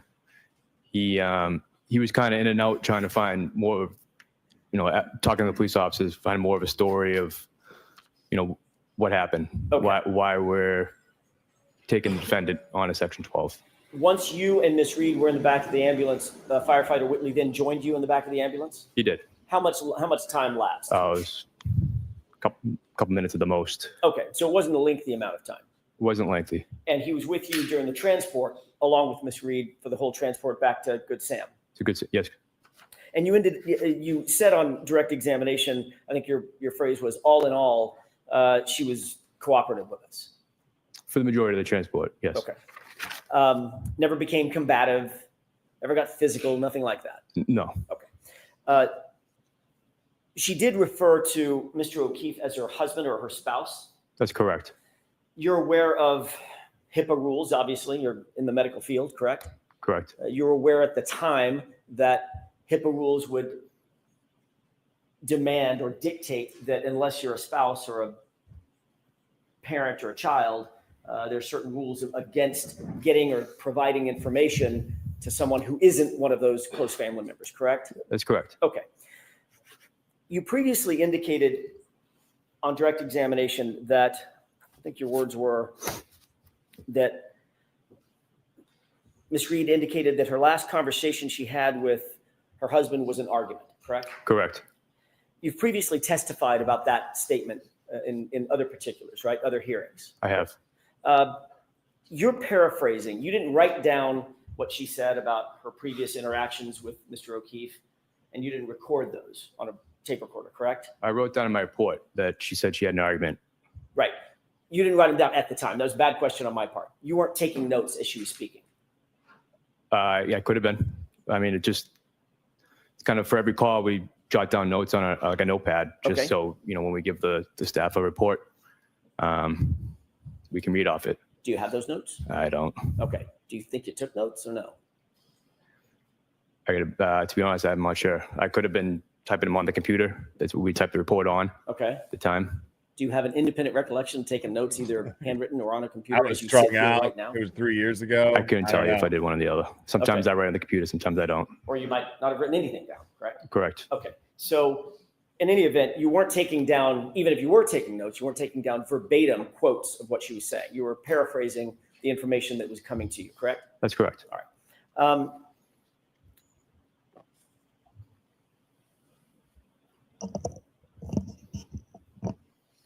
You had previously said or testified that the last time, let me rephrase that just a little bit. You previously indicated in recounting what it was that Miss Reed actually said to you was something along the lines of she was upset because her last words to him were because of her last words to him being in anger. I object. I'm going to allow the question. Is that correct? Well, I probably phrased it a little wrongly. The last words, it was the last conversation. Okay, that wasn't my question. My question is a simple one. In a previous hearing, Here we go. did you use the phrase "her last words to him"? Yes, were I in did. anger? I did. And that was at a hearing where you're under oath, just like you are now, correct? Correct. That was a little closer in time than we are now. It was maybe a year ago, correct? Correct. Actually, my mistake. It was about 2.5 years ago. It was a grand jury, correct? Grand jury was before. Yes. The Okay. word perjury is just and the phrase that you ringing in used his head was- right now. And I want to concentrate on that for just a quick second, Firefighter Becker. Sure. The phrase that you used at that time was that she said, quote, like her last words to him. She was upset about her, quote, last words to him. Is that I right? object. All right, can I see counsel at sidebar, please? This dude needs a hit. Poor bastard.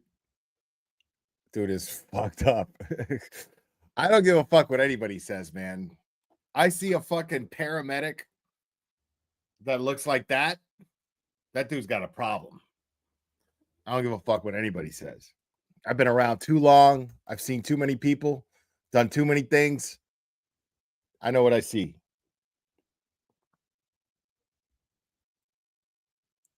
But like, this is where it gets interesting, folks, because now what they're going to do, what Jackson is going to do is show that this dude was inconsistent with his statements then and now.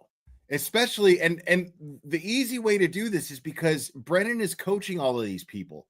Brennan is trying to prep all of these people, and he's trying to get them to say certain things. And Karen Reed's defense knows this. So all they have to do is reference back to grand jury testimony, which is on the record, and they were under oath. So grand jury testimony, if that shit doesn't meld with what they're saying now, anything they say can't be credible.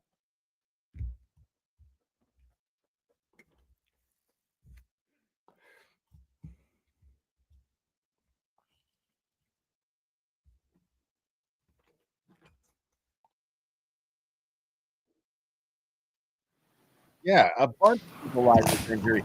Right. We shouldn't even be here. And that is what ultimately Karen Reed's defense is going to prove. That we shouldn't even be May I here. continue, Your Honor? Yes. Thank you. There's a subplot to that too. When you were recounting the conversation that Ms. Reed indicated that she was upset about, you also indicated, in addition to using the phrase her last words to him, you also said that it was earlier in the night, correct? They had an argument earlier in the night. I don't recall.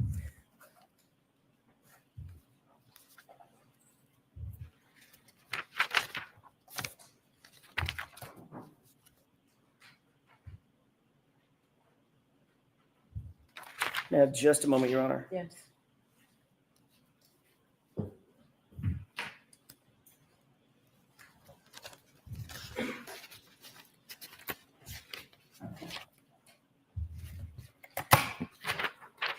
May I approach? Yes. Thank you. There's a method to Karen Reed's defense's madness here. Thank you. If you don't mind, take a look at the top paragraph, very, very small print. Thank you, Mike B, for the Let me know when you 413. refresh your recollection. Yes. Okay. May I approach? Yes. Thank you, sir. You got it. When you wrote your report, you had indicated that when she was describing the argument that you testified to on direct, it was about an argument that was, quote, earlier in the night. Earlier in the night, correct? Okay. And then you recounted that I'd statement. have fucked that with him. same I'd have been statement like, in the grand jury hey, later man, on, you need as some water or something? at least including, quote, You okay? her last words. Is that right? Her last words. You were talking about an argument that they had, and then she was upset, and you were paraphrasing her. And one of the things that you paraphrased was, in fact, your statement was she was upset that was like her last words to him, correct? She said that. Yes. Correct. Okay. Were you also made aware, did she tell you that her last words to him were in voicemails? Did she say that? She didn't give any details. Did you ask her, what were your last words to him? That's not I did his not. job. Did she ever say whether or not she believed he ever received her last words to him? There's no i.e. in other voicemails? details than Say that there was no again? other details other than Don't what lose she said. patience, bro. Okay. But she did, when she was having this conversation He with needs a you hit. about her last words to him, she did actually take out her phone and This dude is show you a jonesing. bunch of missed calls to him at the same time, didn't she? She tried to, yes. Okay. Yo, LV Your Cups, tell me mind. this dude ain't sitting on the Did you stand put two and jonesing two right now. together that what she was actually talking about were the missed calls and her being upset about her last words to him being very angry on those missed calls, those voicemails. Did you put those two things together? I didn't. Okay. Thank you. That's all I have. Hey, Mr. Brennan.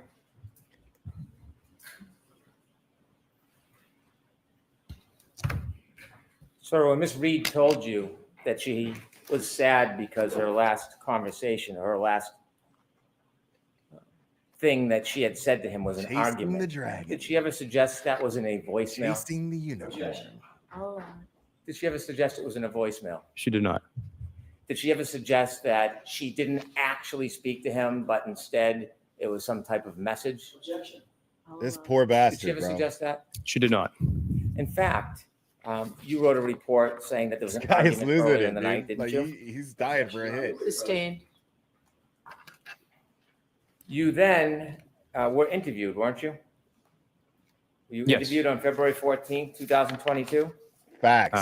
This Yes. is and you referred This to is the fact that opiates. she told you there was an That's what this argument is. earlier in the this night. is opiates. Argument early in the night.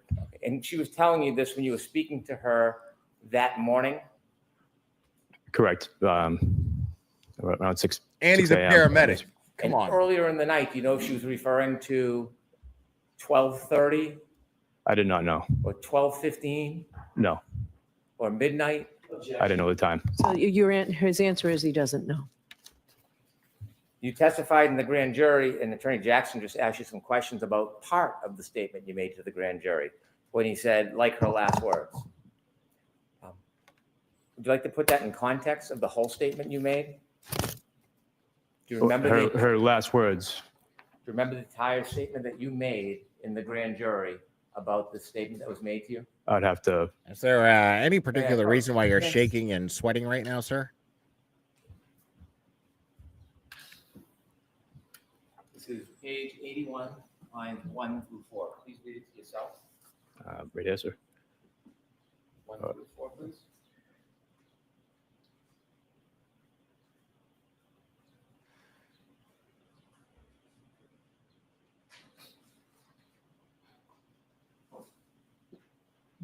Yes. Yeah, that's what I was saying, Cherry. Like, I kind of feel bad for the guy. I mean, that was never my thing, but Now, when you made I've that seen it. statement you were asked about in the grand jury, I've you seen didn't it just say a lot. like her last words, did you? No. You explained your memory to the grand jury? Objection. Ask him what he told the grand jury. Okay. The grand jury, do you know it was on April 21st, 2022? Yes. Okay. And did you tell the grand jury? So she Objection. I'm was- going to see Counsel at sidebar for a second, please. Did the way that I've heard people describe it is that your body feels like it's on fire, like literally like on fire, like the pain that shoots through your body when you're going through opiate withdrawals is fucking excruciating. And that dude looks like he's totally going through that right now. Like he's about to. I don't think he's there yet. That's like tomorrow. But he won't wait that long. As soon as he gets off that stand, he's heading to his car. Guaranteed.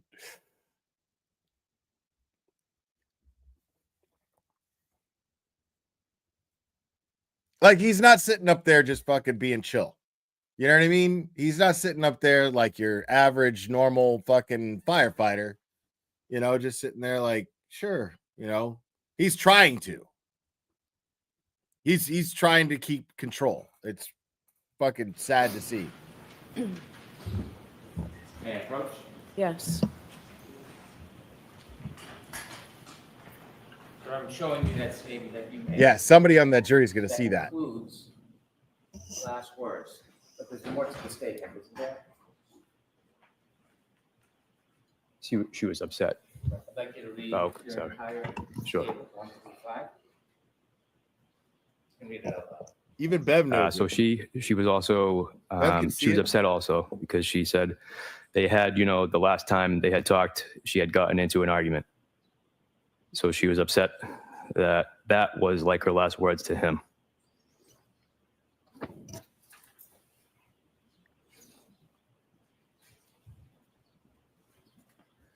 And so when you were speaking about her last word to him, were you referring to the argument? Correct. You testified again regarding this issue, didn't you, in May 3rd, 2024? Relax, bro. Correct. It's almost over. Jesus.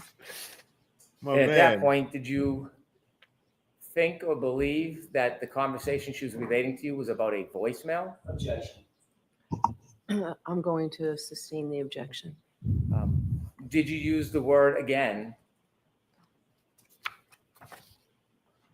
on May 3rd, 2024, argument? Objection. I'm going to allow this. I used argument. May I approach, Your Honor? Yes. Can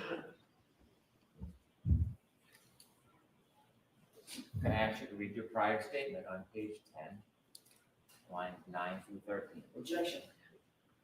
I'm going to see you at sidebar again and bring these documents, please. Bring all of it. Yeah, that dude's in bad shape, bro.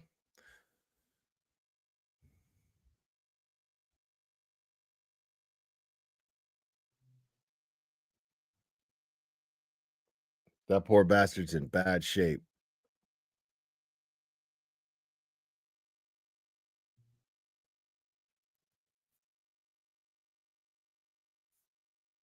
Look at Bill chewing on his Altoids. Bill's so cool, man. We be in court and like I'll be next to him and he'll be like with the Altoids thing, not even looking at me, just he'll be like, yeah. Hit up the Altoids, and then he'll be like, like pass him to the next person, Bill's the Altoid guy in court. You gotta love the Altoid guy in court. Always.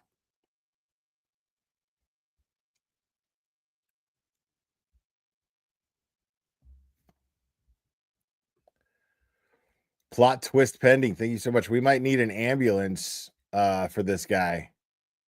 I mean, I hope not. I hope not.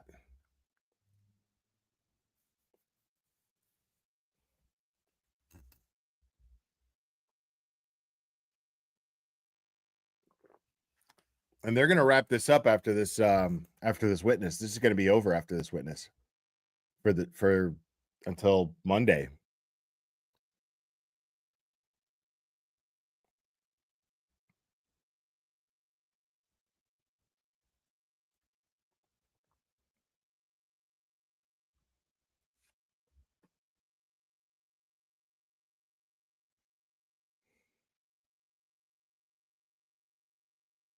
I mean, I wonder if that's what's going on. Like, wouldn't that be crazy if what's going on right now is they're all sidebar talking like, Your Honor, this witness is clearly under the influence or is like going through the withdrawal of being under the influence, like right there on the stand in front of this jury. We move to impeach this juror. But that's probably not going to happen. That's probably not happening. But somebody on that jury is speculating whether or not that guy's high. Guarantee you. Somebody, I mean, there's no way. There's just no way that 18 people are sitting up there and they're like, yeah. There's just no way.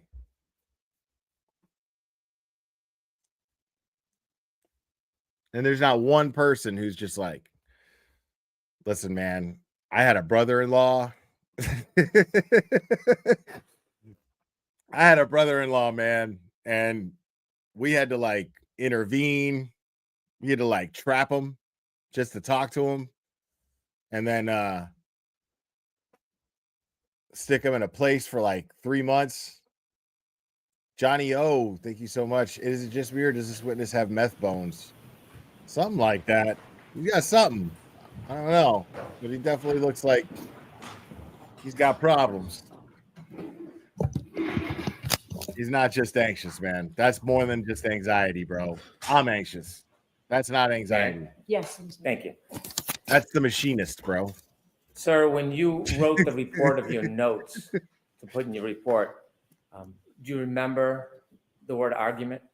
I did. Do you remember her actually saying the word argument? I'm on to you, Miller. I'm on to you, voice Miller. messages? I did not.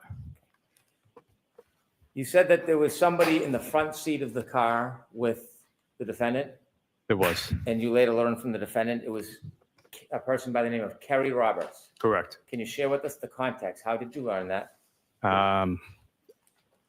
The defendant and my partner, firefighter Whitley, had a conversation.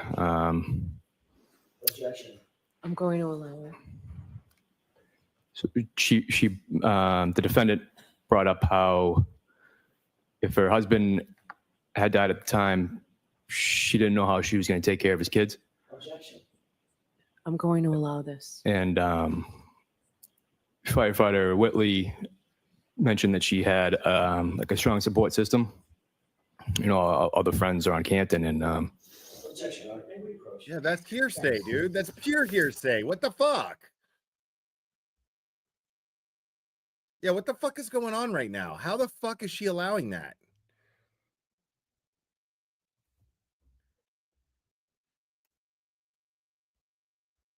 Dude, this is fucking wild, man.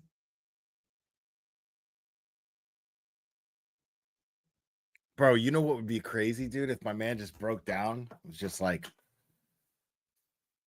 listen, this guy said that he was going to fucking tell my wife that I got a fucking addiction problem and fucking he made me come up here and testify and say all these fucking things and I just can't lie to my wife anymore. So imagine that shit happen, dude. That would be dope as fuck. But that would never happen. But what the fuck is that? Like, why is Bev allowing Brennan to like walk this guy through this whole bullshit and then let him fucking just blurt out all this hearsay? Yeah, it doesn't look like Aiden's in the bullpen there.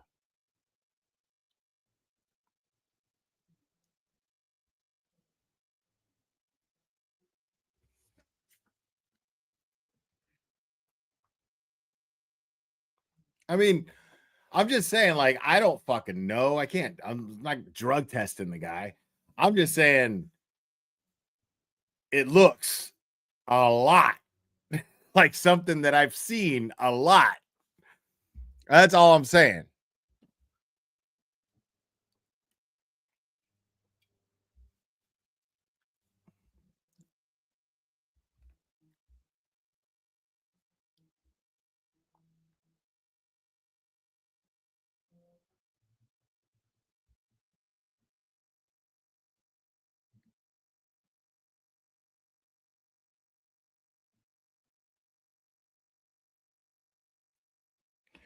Yeah,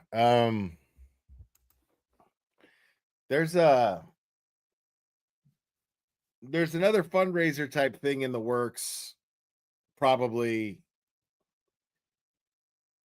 that I'm still trying to decide whether or not I want to take part in it. I haven't really decided yet, but there are conditions that I would be willing to, consider. Under certain conditions, I'd be willing to consider it, but we'll see. We'll see what happens. But I want to know what in the hell is going on with Becker here. Like, because he's sitting here testifying about what's going on in the back of the ambulance, right? Where Karen Reed is in the back of the ambulance with him. He's testifying what she said as far as like, okay, live without him, whatnot. And I'm trying to see the relevance. I'm trying to see how how is this relevant to whether or not Karen Reed hit him with the vehicle?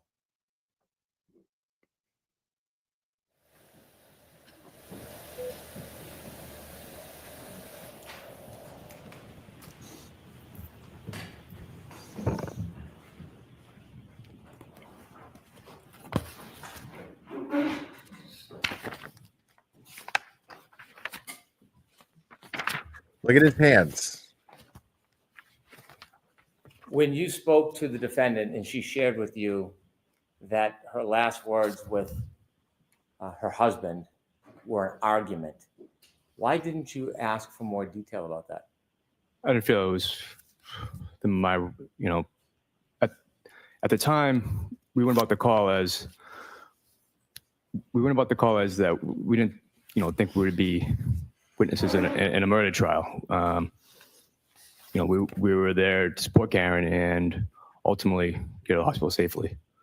And you were asked about trauma, and you said that you observed that the person may be in trauma, Ms. Reed.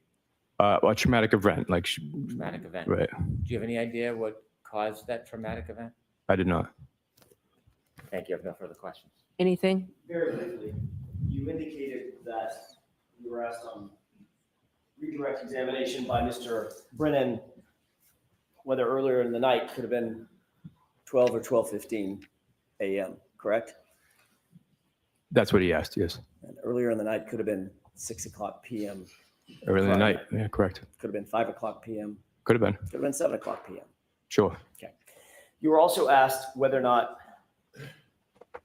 Ms. Reed actually specifically mentioned voicemails when she talked about those last words. And you said she didn't, That I remember. Correct.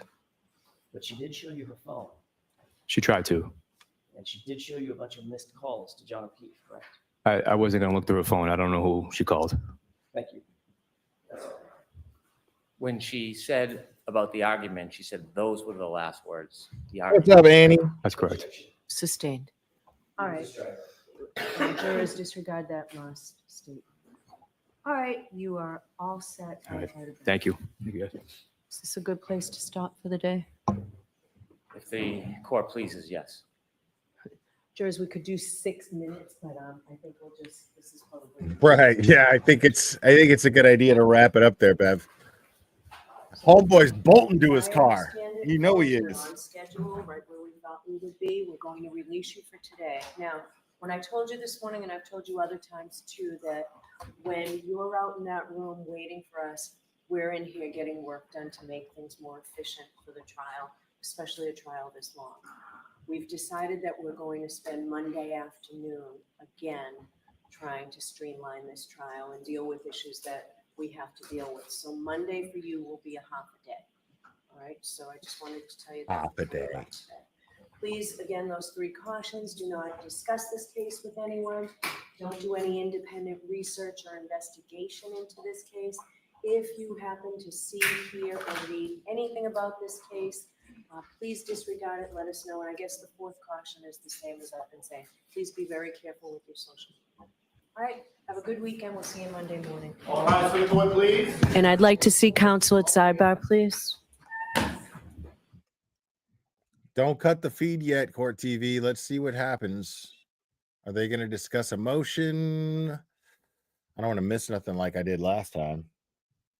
Half a day. Half a day. Yeah, it's a half day today. So, yes, that's it.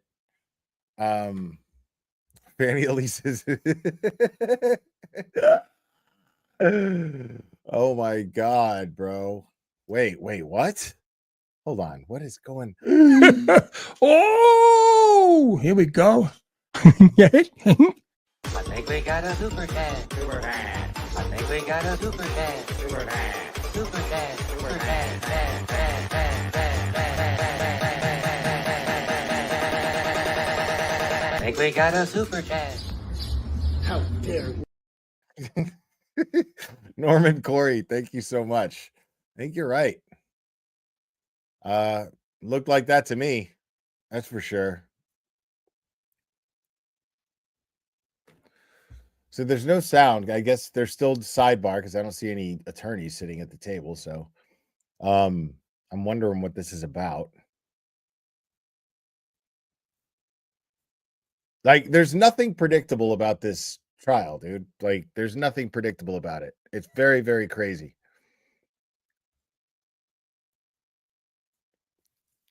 But I'm really, man, we'll never know.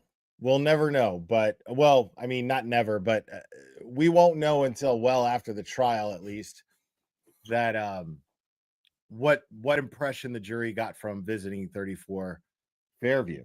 Because in theory, I mean, if you guys remember the first trial, when they did that, we were like, yeah, that's all it takes is for this jury to see that there is, I mean, 34 Fairview is tiny.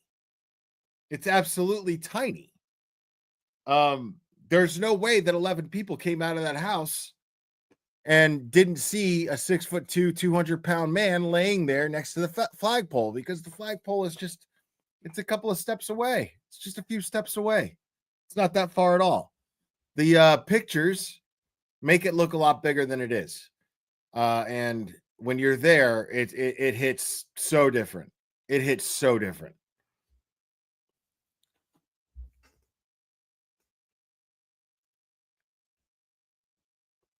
And yes, quick reminder, it is Mrs. Janet Reed's 75th birthday, and the defense fund link is pinned to the top. So if you guys feel generous, donate an honorary $7.50 in honor of her 75th birthday.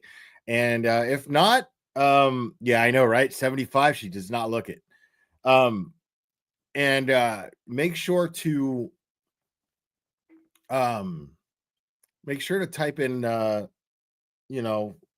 from Glare chat or whatever, just so she knows where it's coming from, because we always like to send love, and she likes to know that her official, unofficial, adopted son is looking out. Okay, I like her to know that stuff too. So yeah, make sure to do that, and I know that she appreciates it. I know that for a fact.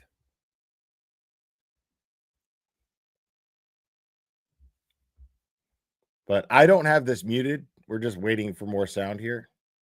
But for them to turn the sound back on, because I'm curious as to what's going on. They haven't cut the feed yet, so.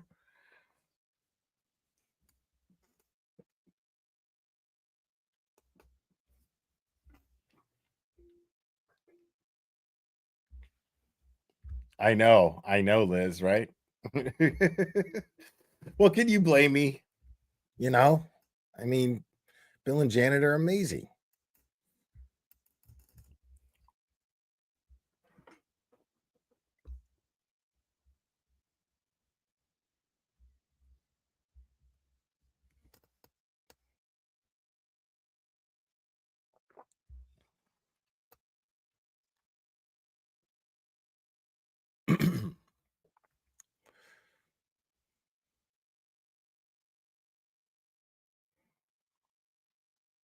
I don't recognize anybody in the press box there. I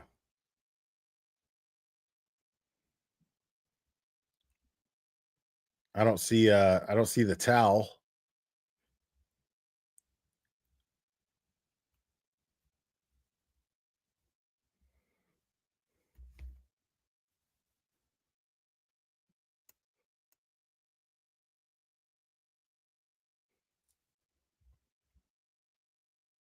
Nuh-uh, really?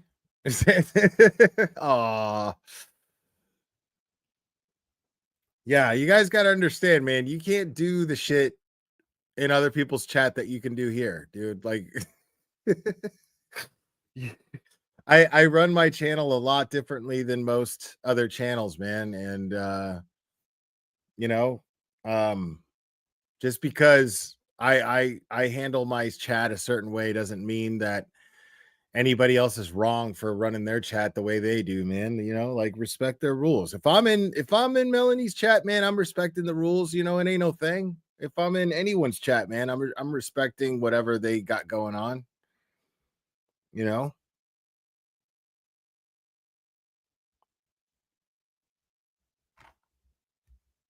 It's just, yeah, I'm a little bit more. There's a little bit more liberties here, just because I just don't give a shit. But like, can't expect everybody to not give a shit. Well,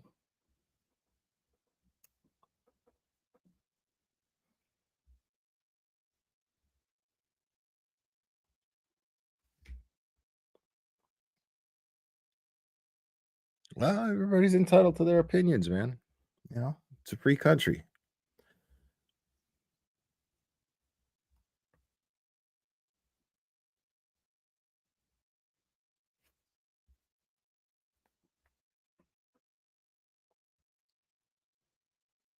Wish I knew what was going on, man, with this sidebar.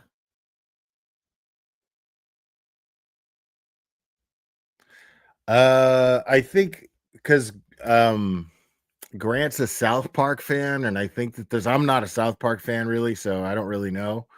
But I think there's a character. I think there's a South Park character named Tal or something, or I don't know. Yeah, I would imagine. Yeah, you're right. I would imagine that this sidebar is probably about ARCA. I would imagine. Makes sense that it would be.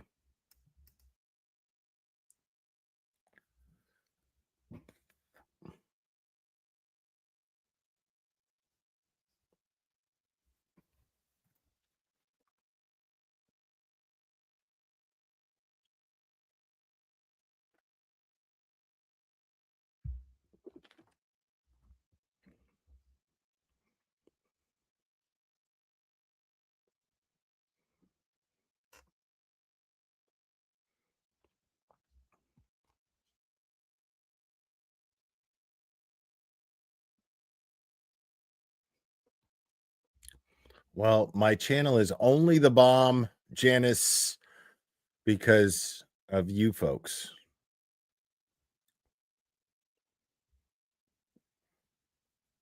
So, like this bailiff over here, this lady right here, I forget her name, but everybody else knows her name. She's really, really sweet. She's a really nice lady. This guy's actually really cool too. He doesn't look it. By looking at him, he looks like he'd be mean, but he's actually like really, really cool. Really nice guy. Like if like if you're on your cell phone before court starts, like and court like is almost starting, he's just like, dude, it's like you're gonna jam me up. Come on, please put your phone away. Don't jam me up. I don't want to get in trouble. Jen H, thank you so much. I love it here. Remember for 6 months. That's awesome. Thank you so much.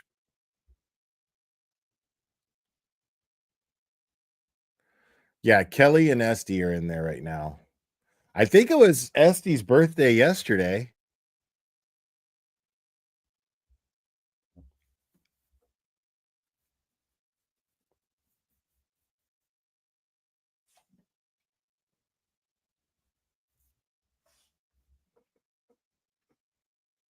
Yeah, it was. Okay.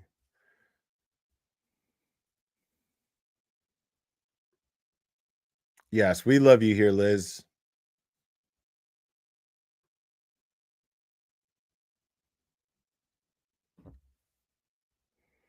Nah, she didn't snap. She was always like that. I just didn't know enough. Like I woke up and saw what was going on, and I was like, yeah, I'm good. I was so new to YouTube that I didn't know I didn't know how to assess anything. I didn't know what people's motives were. I was just so naive to my own. I knew what I wanted to do.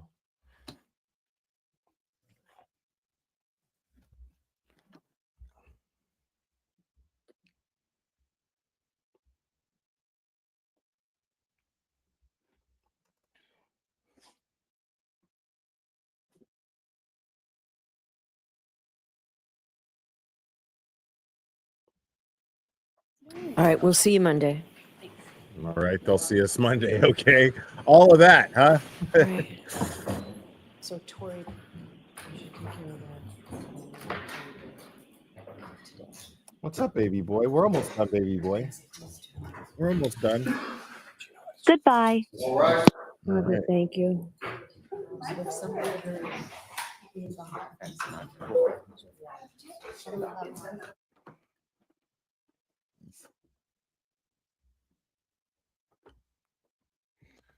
All right, folks. Well, that's it.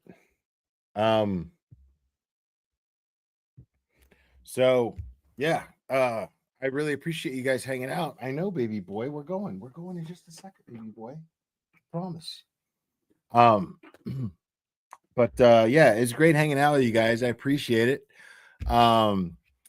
Make sure, guys, I want to thank everybody first of all for donating to Karen Reese Defense Fund in honor of her mom's, my mom's, Janet Reed's 75th birthday. So I appreciate you guys for doing that. Thank you so much. And make sure to hit the like if you have not already. Really helps me out. And make sure to subscribe. Even if you are already subscribed, double check and make sure you're still subscribed, because YouTube will, unsubscribe people. It's really weird. I don't know why they do that. And make sure to make sure to share this out. Make sure to follow me on Facebook. Here's the link to my Facebook page. I'm dropping it in the chat. So if you're on Facebook, make sure to follow me on Facebook. And I will. Okay. Yeah. Thank you guys. All you guys are amazing. Thank you guys for all the support. You guys are absolutely amazing. But well, I gotta leave because Clubber he needs to go out, and I got a few things to do, and maybe I'll go live a little later tonight. It is Friday night, so who knows? We'll see. I don't know. But guys, thank you guys so much. It really means the world to me hanging out with you guys. It's my favorite thing to do. But I am going to wrap this up. I love you guys very much, and we will do this again very soon, my friends.